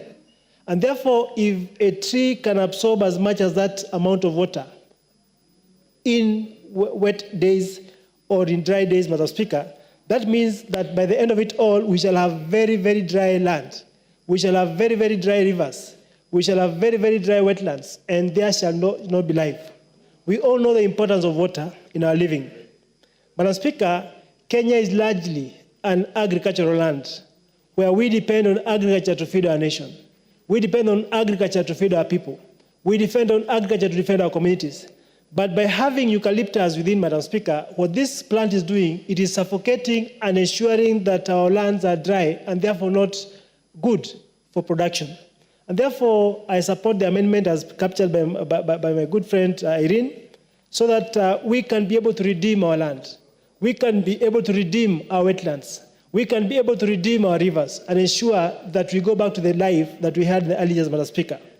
Madam Speaker, I come from Vihiga County, and we have a lot of, I've seen a species known as blue gum. We have a lot of blue gum planted within our area. And it may look attractive, it may look beautiful, and to some extent, it has got some medicinal benefits, the eucalyptus, Madam Speaker. but the benefits that come from eucalyptus are much less than the cost we incur, the cost we experience. Right now, we have the COP29 taking place. Madam Speaker, it's all about global warming. It's all about, the kind of dent that we as a people have done to the environment. And therefore, by eliminating eucalyptus and planting trees or plants like bamboo that can be able to maintain our wetlands, that can be able to ensure that our wetlands are wet, Madam Speaker, will go a long way. I therefore support and do congratulate the member who's brought this amendment at a good point in time. I support. The Honourable Member for Nyeri Town, Honourable Mainag Mathenge. Thank you, Madam Speaker. I rise to support the motion, the amendment bill by Honourable Irene. Honourable Speaker, it is true that the eucalyptus tree has been studied, including by the Kenya Forestry Service in this country. And the issues surrounding its effects on water sources is not in dispute.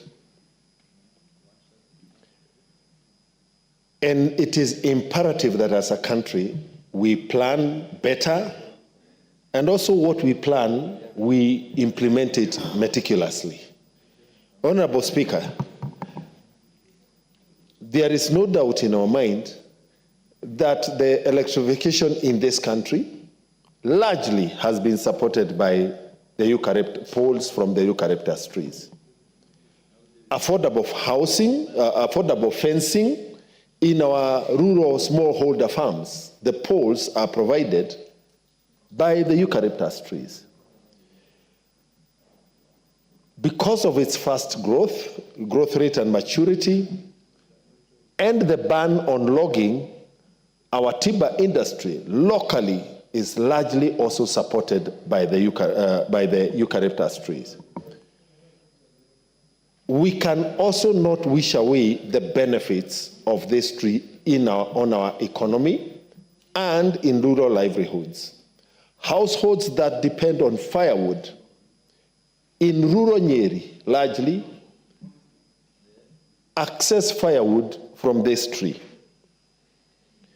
But it is paramount that the plan, in terms of the species that are suitable for certain areas and regions, and also a comprehensive land use plan so that it is only planted in areas designated specifically for eucalyptus growing. It is easy to look on the negative effects, but it is imperative that we also strike the necessary balance so that we do not upset the livelihoods, especially of the vulnerable members of our society.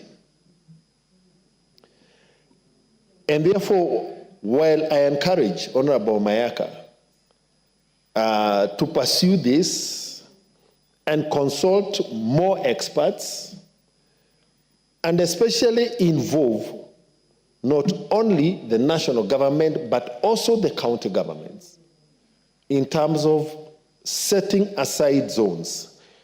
In my area, in Nyeri and in Mount Kenya region, Honorable Speaker, our tea factories largely rely on wood to process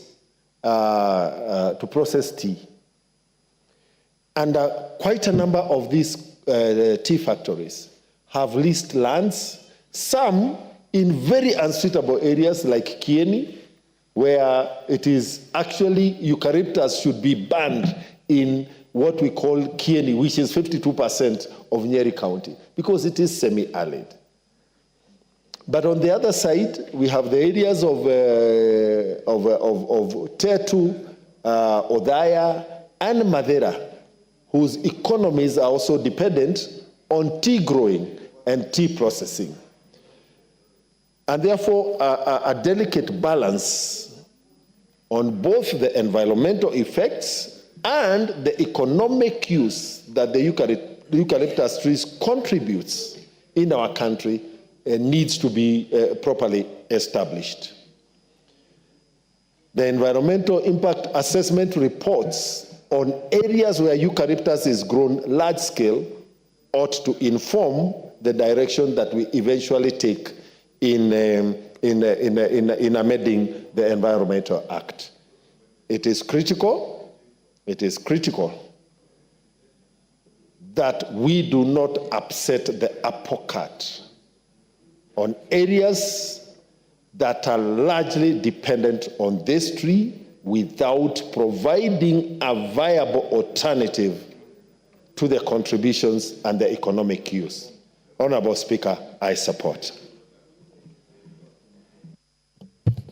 Okay, the Honorable Member for Funyula, Honorable Wilberforce Oundo.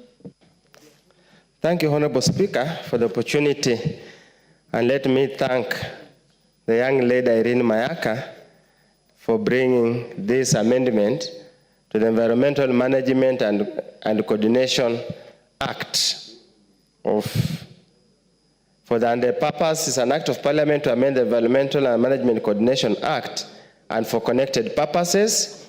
And principally, the gist of the matter is to provide for the banning or to prohibit the planting of eucalyptus species in and along any river, lake, sea, or wetland.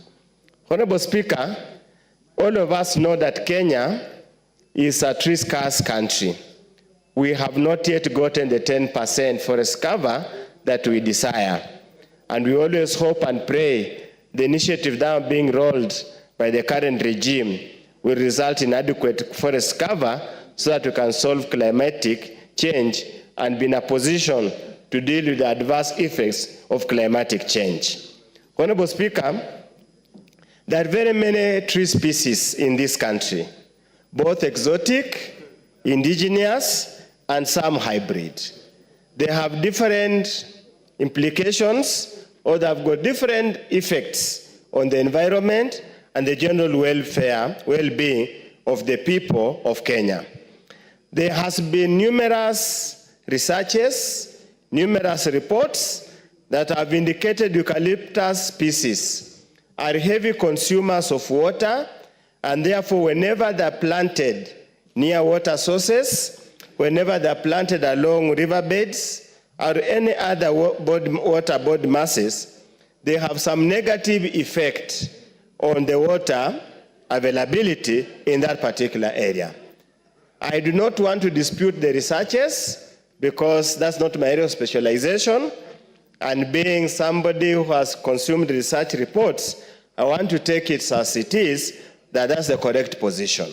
So if there's adequate research, and I do believe the scientists both in this house, scientists at KEFRI, scientists all over, will be able to inform this debate before we conclude.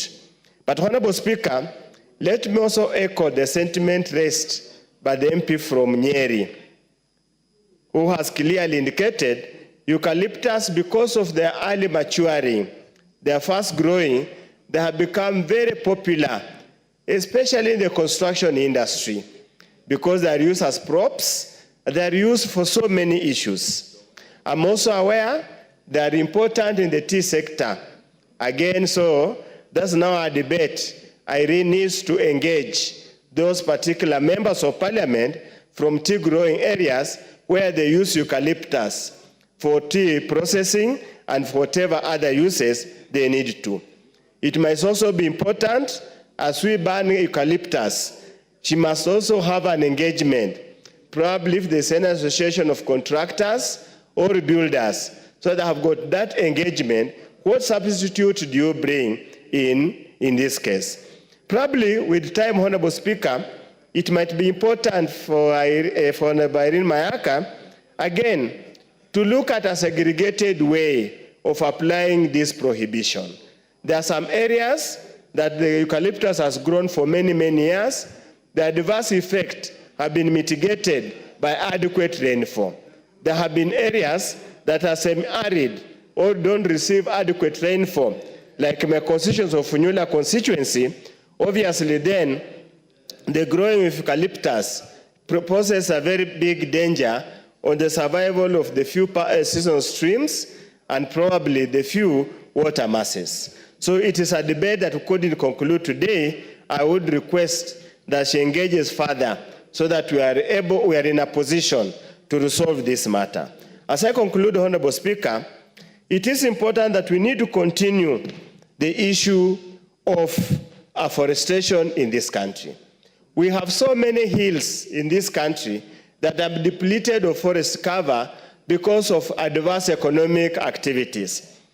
And truly, you as the Speaker, me and you share the border, and some of the hills between my constituents and yours are so bare that when I stand on top of Odiado Hill, I can see everything in Nyalenya Primary School and all over the place. So me and you must put our hands together that we populate those hills with the trees, indigenous trees, so that we protect the forest cover. Talking on the same matter, Honorable Speaker, there is matter of carbon credit program. And I thought in such an important bill, the chair of the Environment Committee would have been around, probably in the fullness of time. They need to educate Kenyans on how that carbon credit program works and whether because of eucalyptus with the early maturing can actually be part of the solution or a program on this particular case. Honorable Speaker, in our villages, we use pit latrines in many places. And I want to give an example. I have a eucalyptus tree next to a pit latrine in my compound. And because there's a lot of water seepage, that tree has grown so fast, and probably then I want to lend credence to the finding of Irene that eucalyptus tree knows how to extract water from underground. It's the tallest.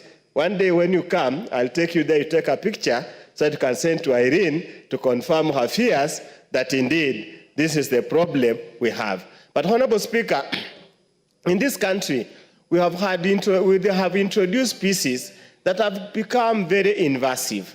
If you go to Northeastern and the Samburu areas, the so-called Madenge tree, it was brought as a pinnacle for semi-arid and arid areas. It turned out to be a headache, a heartbreaker to many families. So that I want to urge the scientists who are involved in this introduction of new species, be it trees, be it any other plant, be it even animals of whichever nature, let us undertake adequate studies, do piloting process, so that whatever we eventually introduce into our environment is not harmful in the long run in order just to solve short-term issues. Thank you, Honorable Speaker. I support, and I want to urge her to engage further before we come to the Committee of the Whole House so that we make sure we tailor the amendment to suit the various ecological zones of the country of Kenya. Thank you, Honorable Speaker. Well said. You need to plant more trees on especially Odiado Hills. Remember, you need to get the best species for Odiado Hills. The member for Moiben.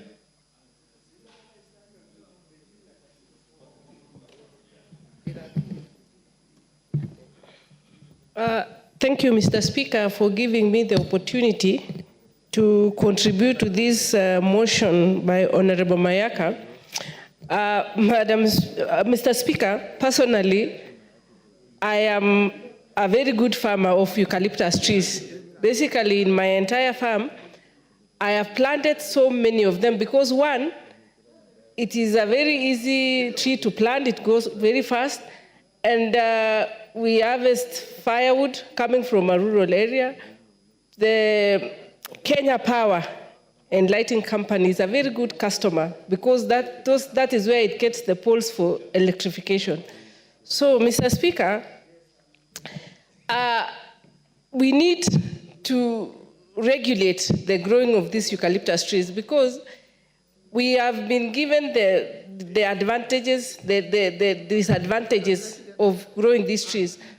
But because people are not well informed, they are not well educated on what to the do's and don'ts, it becomes very problematic because it has quick wins.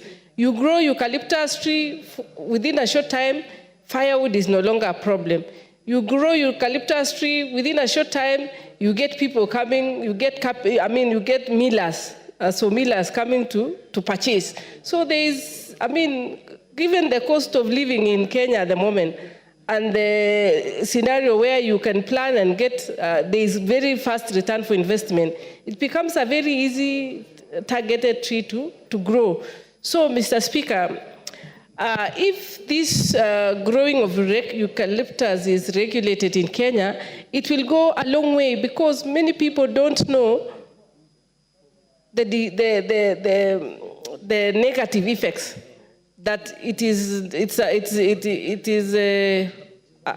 part of when it is planted in wet areas. It consumes a lot of water, or it creates a desertification. So I think the most important issue here is to educate the masses and to communicate, and let the ministry, which does the environment, the Ministry of Environment, come out openly and do advocacy. They carry out civic education in the entire country and educate the farmers on the pros and cons of growing eucalyptus tree. In my constituency, for instance, Moibeni, we have people have vast pieces of land.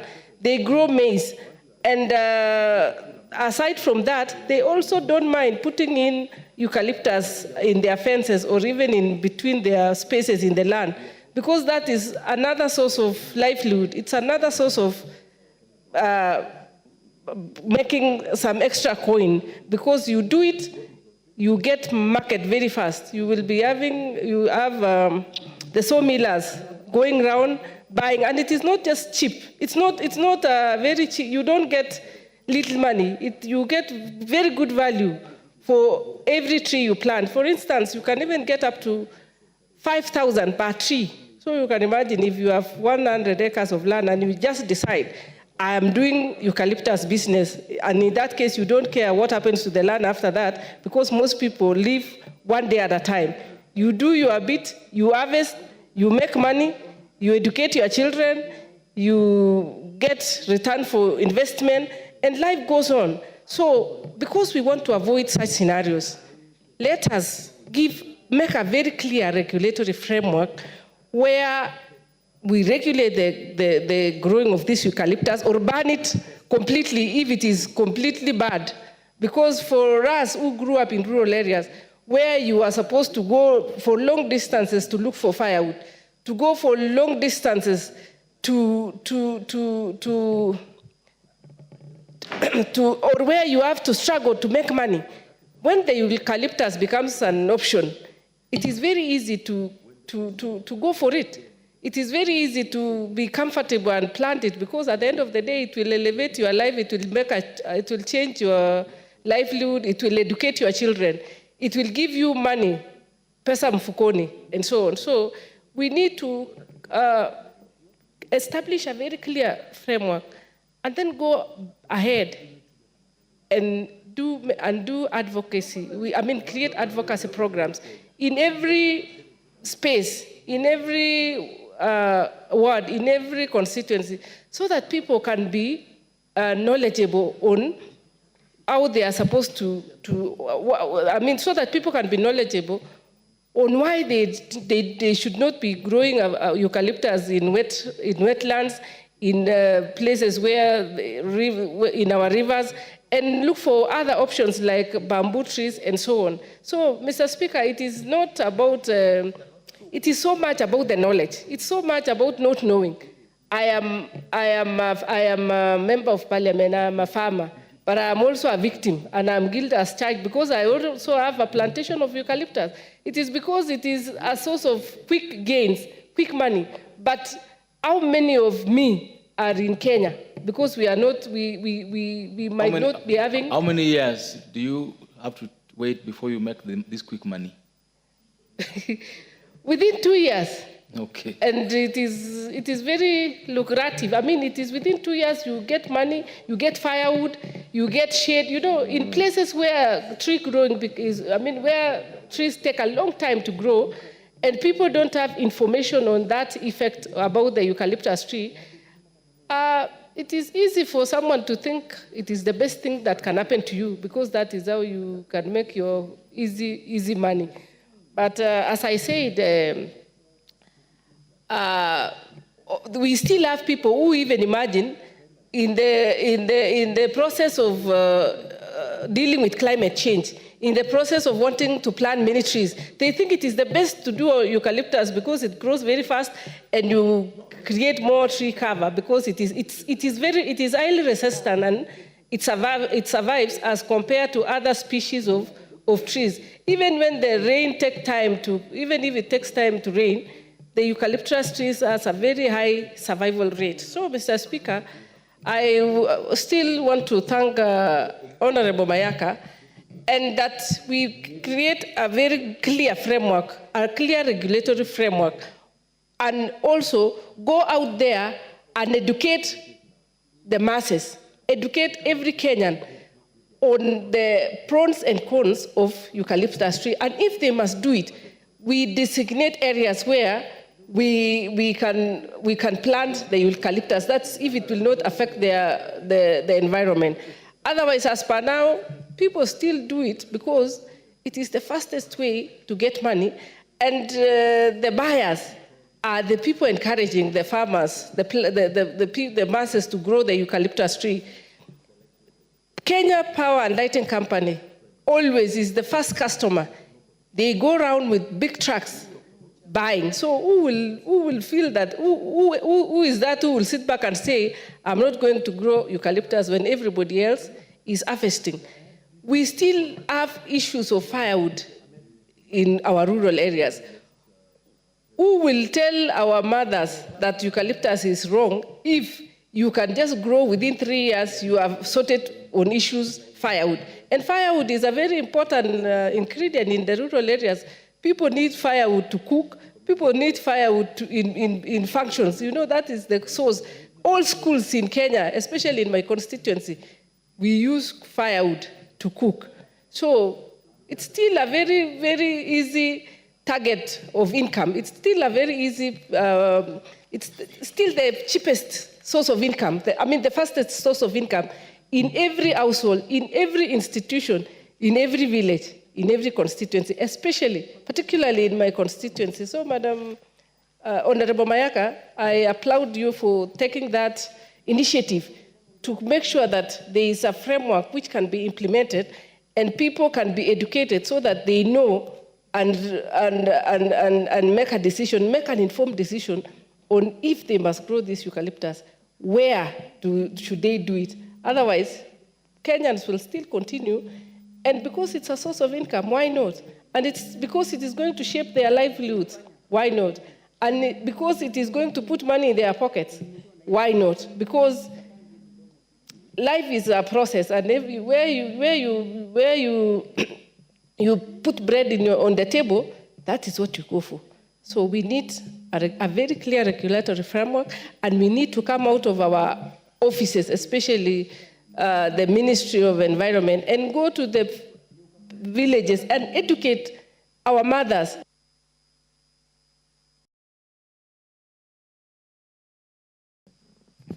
Well said, Member for Moiben. This chance goes to the member for Bondo. Thank you, Mr. Speaker. Mr. Speaker, yesterday when Irene told me about this bill, I asked her twice, because if you look at Nyamira, Kisii, I strongly believe that every person, every piece of land, whether it's a quarter acre or whatever, has blue gum. Entire Kisii, entire Nyamira. So when I asked her whether she was very sure about this, I said, no, it could be true. There's quite a bit of havoc that this tree may be causing. But what happens to, like now, your county? What happens to your neighboring counties if at all we do away with blue gum? it's a hard question. It's a really hard question that requires quite a bit of soul searching. But for sure, one thing that we have in the country is that we don't do much in terms of background check, in terms of even the varieties, whether they are seed varieties, whether they are tree varieties, whether they are animal varieties, in terms of what we bring around. A lot of these exotic plants and animals definitely have issues in terms of our environment. So we really need to check in terms of this blue gum. Of course, they have brought in a number of varieties from one time to the other. They were saying that one variety was the cause of many problems. It was wasting land. The next one was consuming a lot of water. Then the next one, they're saying now there's a better species, matures quickly, it's from South Africa, and I don't know from where. Everybody's encouraged to grow for purposes of what was being said in terms of the economic returns.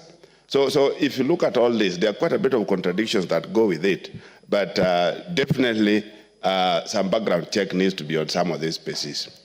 A much more important thing is the whole issue of water catchment areas and what we call riparian areas, or what we call water towers. Definitely what we call water towers or catchment areas are the ones that have rain. They're the ones that have water. So if, again, you want to grow some of these trees in terms of where there's much water, then it means that it's the water towers that it is in the water towers that will be growing this kind of trees. Because when you're talking about riparian areas, which is a very big problem in this country, we don't know the extent out of a river surface or the extent out of a lake surface or some kind of a natural water. If you look at even the swamp areas, one doesn't know exactly how much out is riparian. Because the Constitution says, for example, in terms of the water levels, at the highest point you do some measurement. So if there's a way that people, even counties, could get people to realize that if you're talking about a river and you're talking about in terms of the catchment or the extent at which the riparian goes, I think there needs to be marks. So that beyond the marks, you don't do certain things. And within the marks, you do certain things. I think until we do that, it's going to be a very big problem. Like now, it's going to be a very, very big problem. For example, if you are saying that you can't do or you can't grow blue gum in parts of the country, it's going to be a major, major, major war against the public. Like it has been mentioned, because people have been encouraged over a period of time that it's a source of income. And it is true, it's a source of income. Everybody has grown it. And there's market for it. So if you want to do away with it, you must create a very serious alternative source of income for some of these places. Like I mentioned in Nyamira and Kisi, each piece has banana and blue gum. And of course they are doing that because of the kind of returns that go with it. So if we can take time to check in terms of what are riparian areas, where are they? Are they marked? What's the geography? So that people get to know that's the extent at which you can do certain things. And the other thing that we need to know is exactly the source of some of these species, tree species, whether they are seeds or whatever. Slowly we're getting to be dependent on all manner of seeds from external. Basically, seeds are coming from outside. We don't have any more of our own seeds, including the food crops that we are growing. So, Mr. Speaker, I think some kind of a search needs to be properly conducted around this, such that we don't get institutions that we are finding ourselves in. Some of the contradiction, again, is if you say that the plant takes 40 liters per day, what happens to that plant when there is no rain? Because if that were the case, then all of them will be dead in a moment, if at all there's a dry spell. So I think there are some of these things that really needs to be checked, even if we are to use them for purposes of convincing ourselves, they need to be checked whether these facts are right or wrong.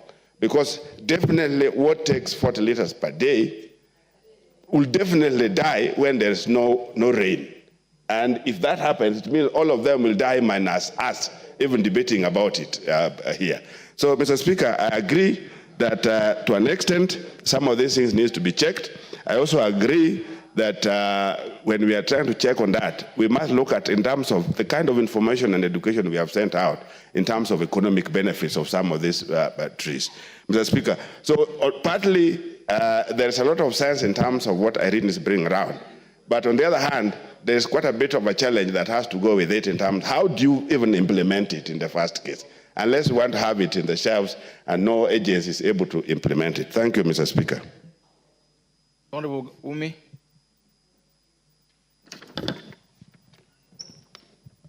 Thank you, Mr. Speaker. I would like to also support the bill of Honorable Irene Mayaka.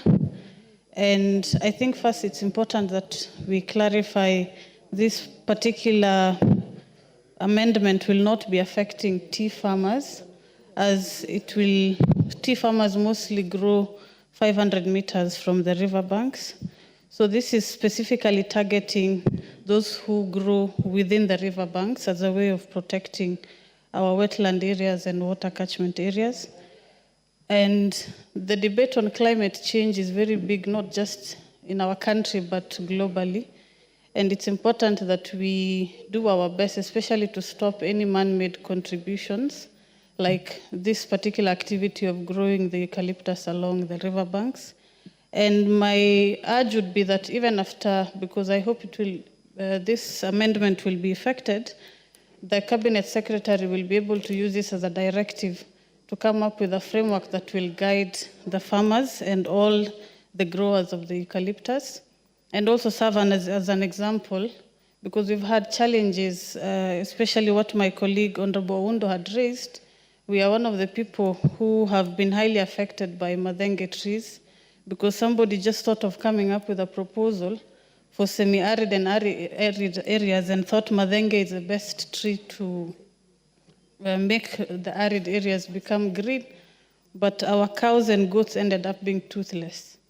And it has become not just a crisis to the environment, but even a human crisis. So such frameworks are very important, and I want to encourage my colleague and congratulate her on this particular bill. And I hope the members are able to support. But it's important that I emphasize, particularly on the clarification, that it will not have any impact on tea farmers, but rather a holistic approach to supporting both the growers and a way to mitigate and protect our environment. Thank you, Mr. Speaker. The member for Wajir North. Thank you, Mr. Speaker. In supporting the motion, I want to put some few facts forward. Mr. Speaker, eucalyptus tree was imported into this country. So it's good to appreciate that it is foreign, or rather an exotic species or plant into our ecosystems or into Kenya as a country. And the adverse effects of importing plants without regard to environmental impact assessments, without regard to the impact they cause generally to the environment, is a matter of grave concern for this nation. Mr. Speaker, eucalyptus, in wherever it was supposed to be in its natural habitat, was supposed to be a useful plant or tree. But where it is in Kenya, its adverse effects outweigh its benefits environmentally. Mr. Speaker, what does eucalyptus tree do to our environment? One thing, it has what they call an allelopathy effect on the environment.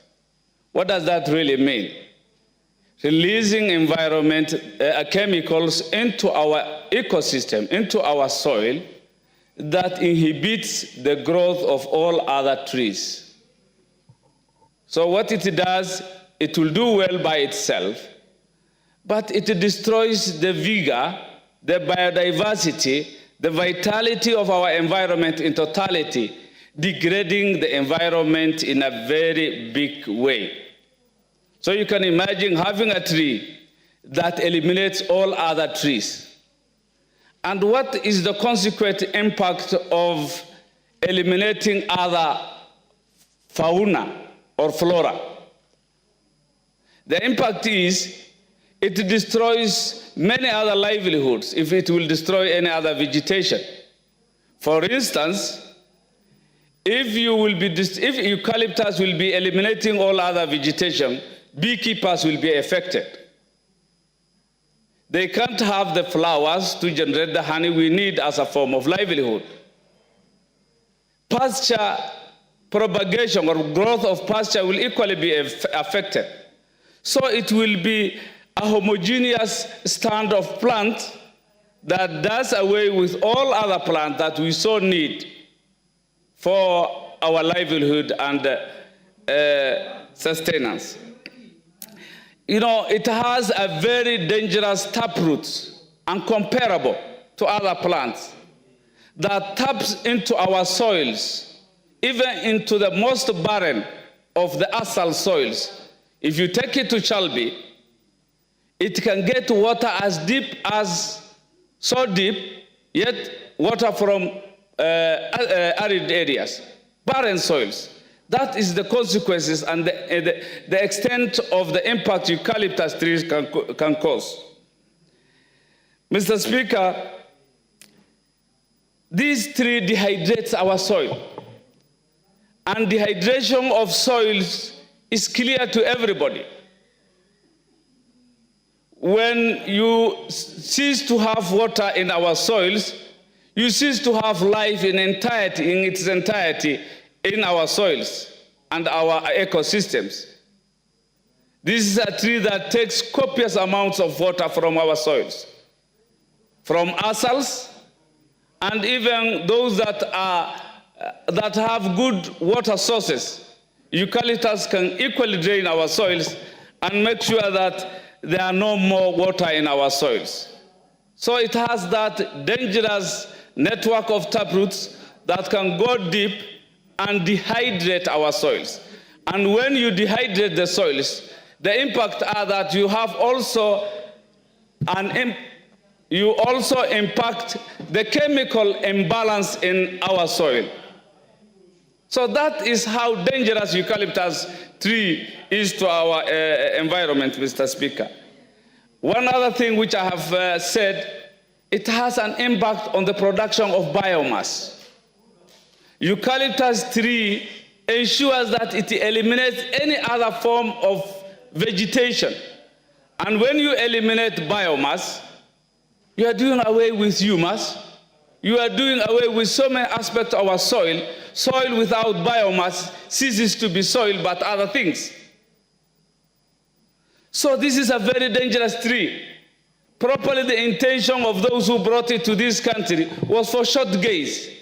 But the gaze or the benefits to Kenyans is short-lived. Its impact outweighs the benefits of eucalyptus.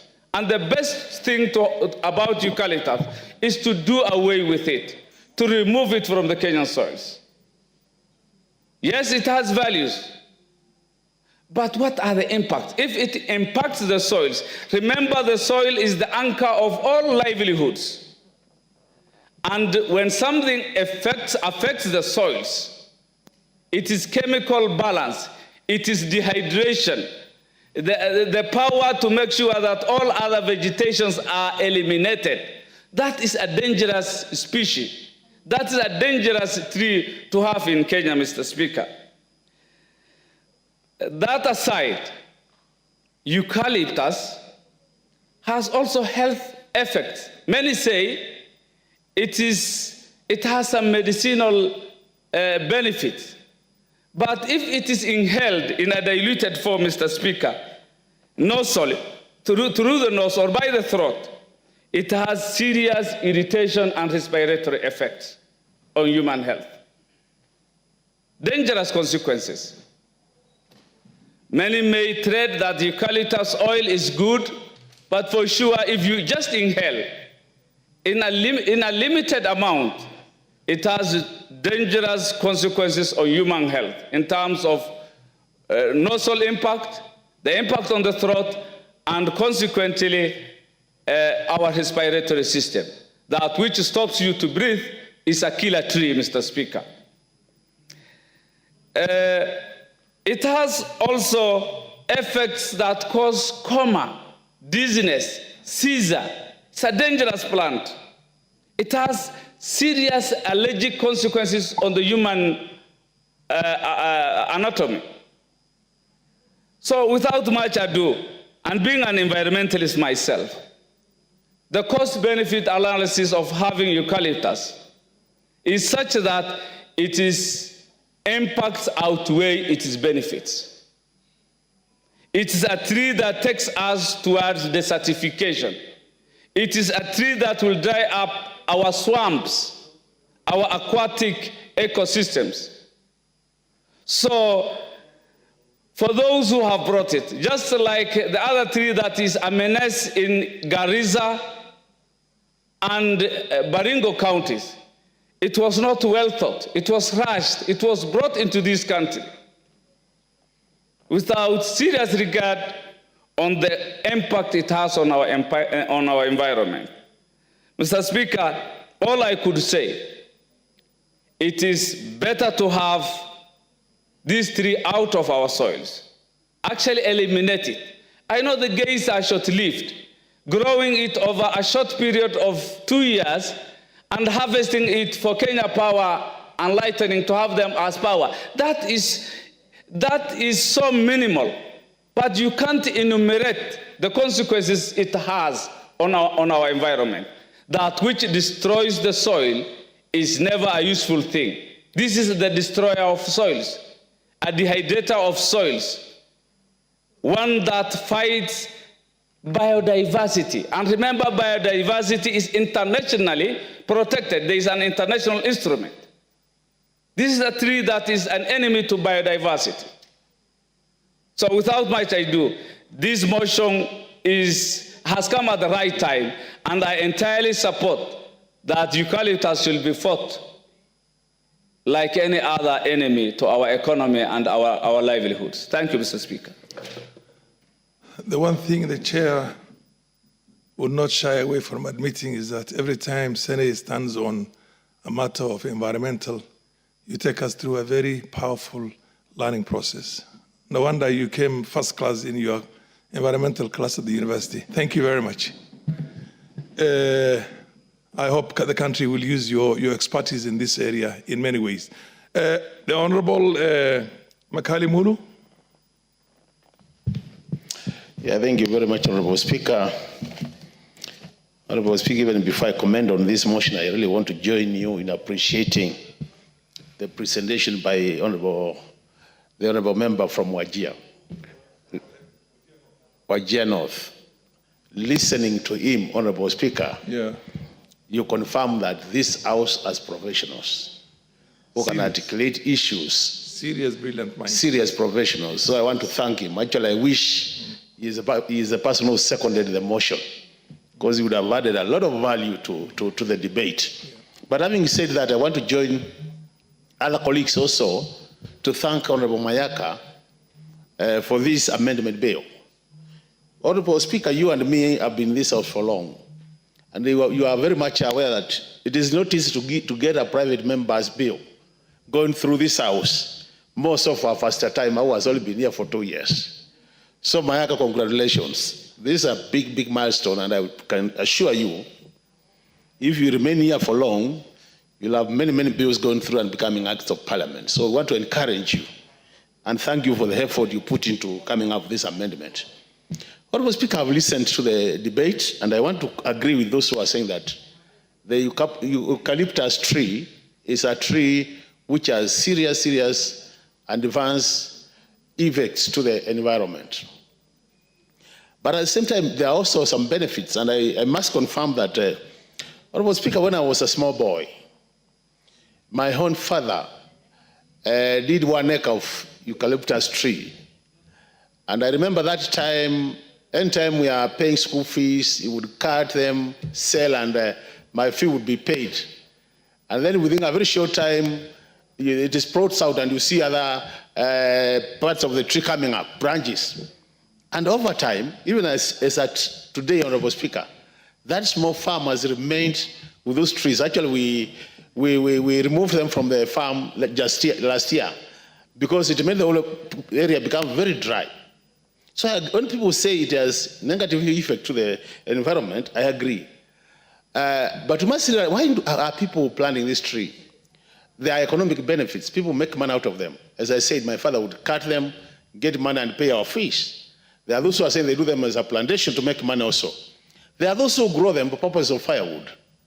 There are those who grow them for purposes of actually getting building materials. I can tell you for sure, Honorable Speaker, if you go to visit most of the areas in our region, the roofing, we don't use, the timber we use for roofing is actually eucalyptus tree.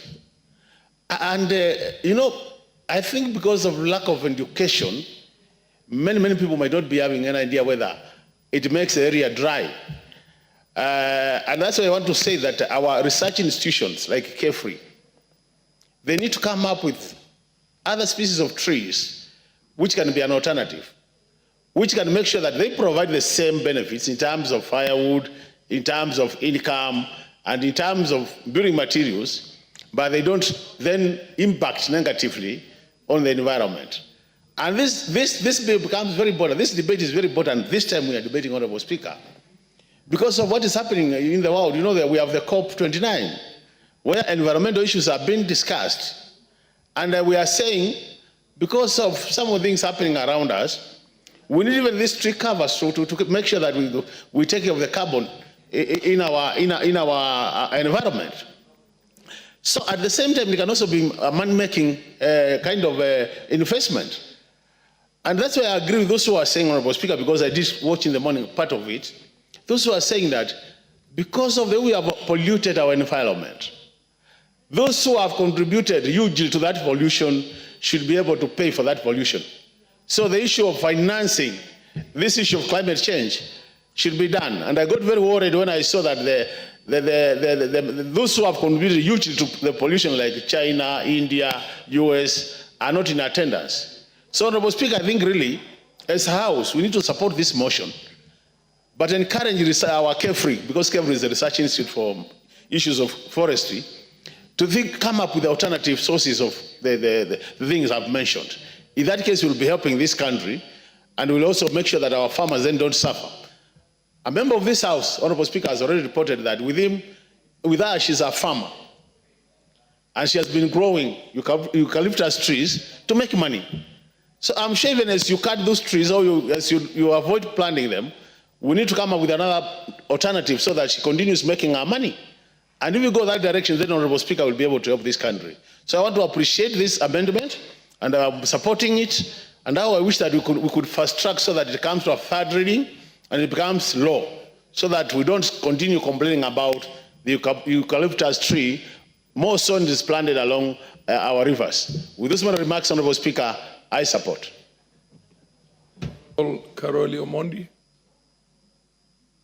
Thank you very much, Honorable Speaker. Let me begin by congratulating my dear sister, Honorable Irene Mayaka, for keeping this matter alive.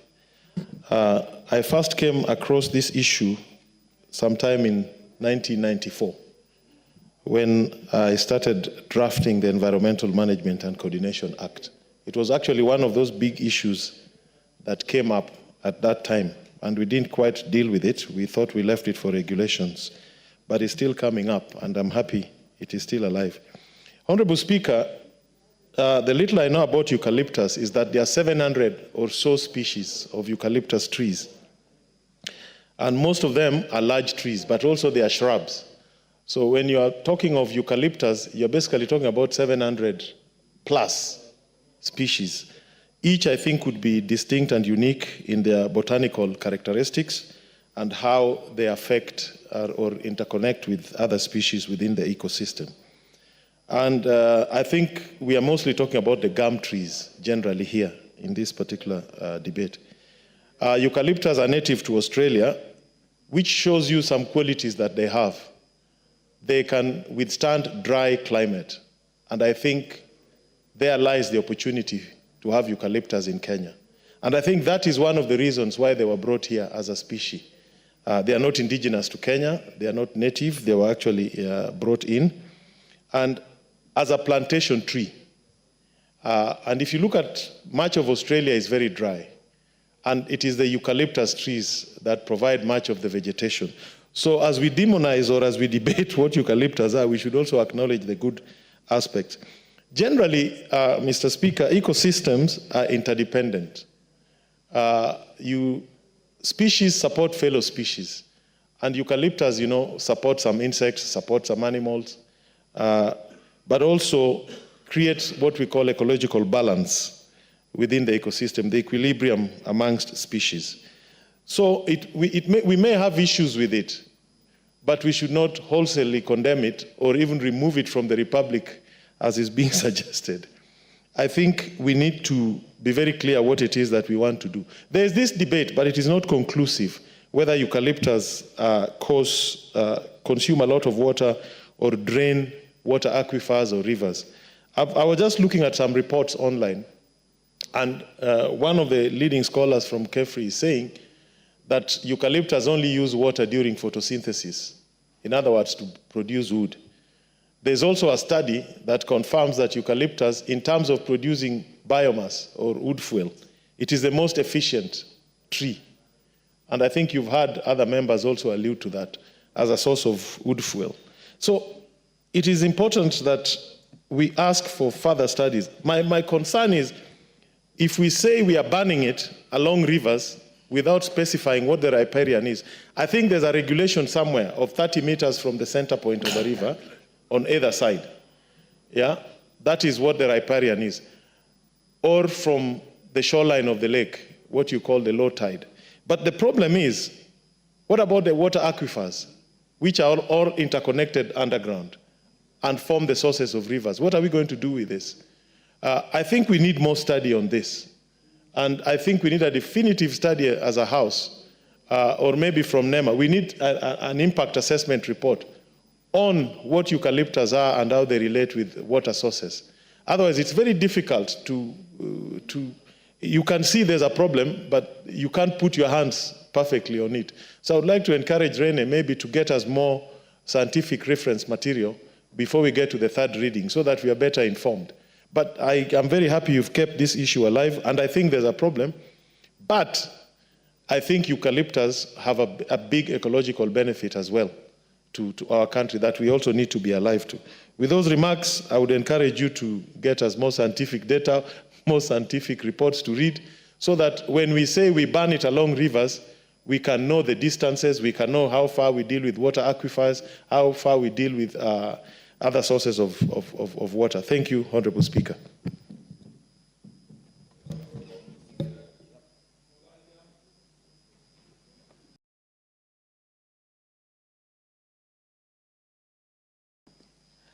Thank you, Mr. Speaker, for giving the opportunity to speak on this particular motion. Mr. Speaker, I just echo the sentiments of my colleagues about the disadvantages of growing eucalyptus along the water catchment areas. As much as my colleague Carole has said that this particular tree has advantages that we should also consider, I submit that the disadvantages of growing this particular tree, especially along the water catchment area, outweighs its advantages. For instance, from the time the eucalyptus was introduced in this particular country, many people started growing this particular tree along the swamp areas, along the river banks, and the water catchment area.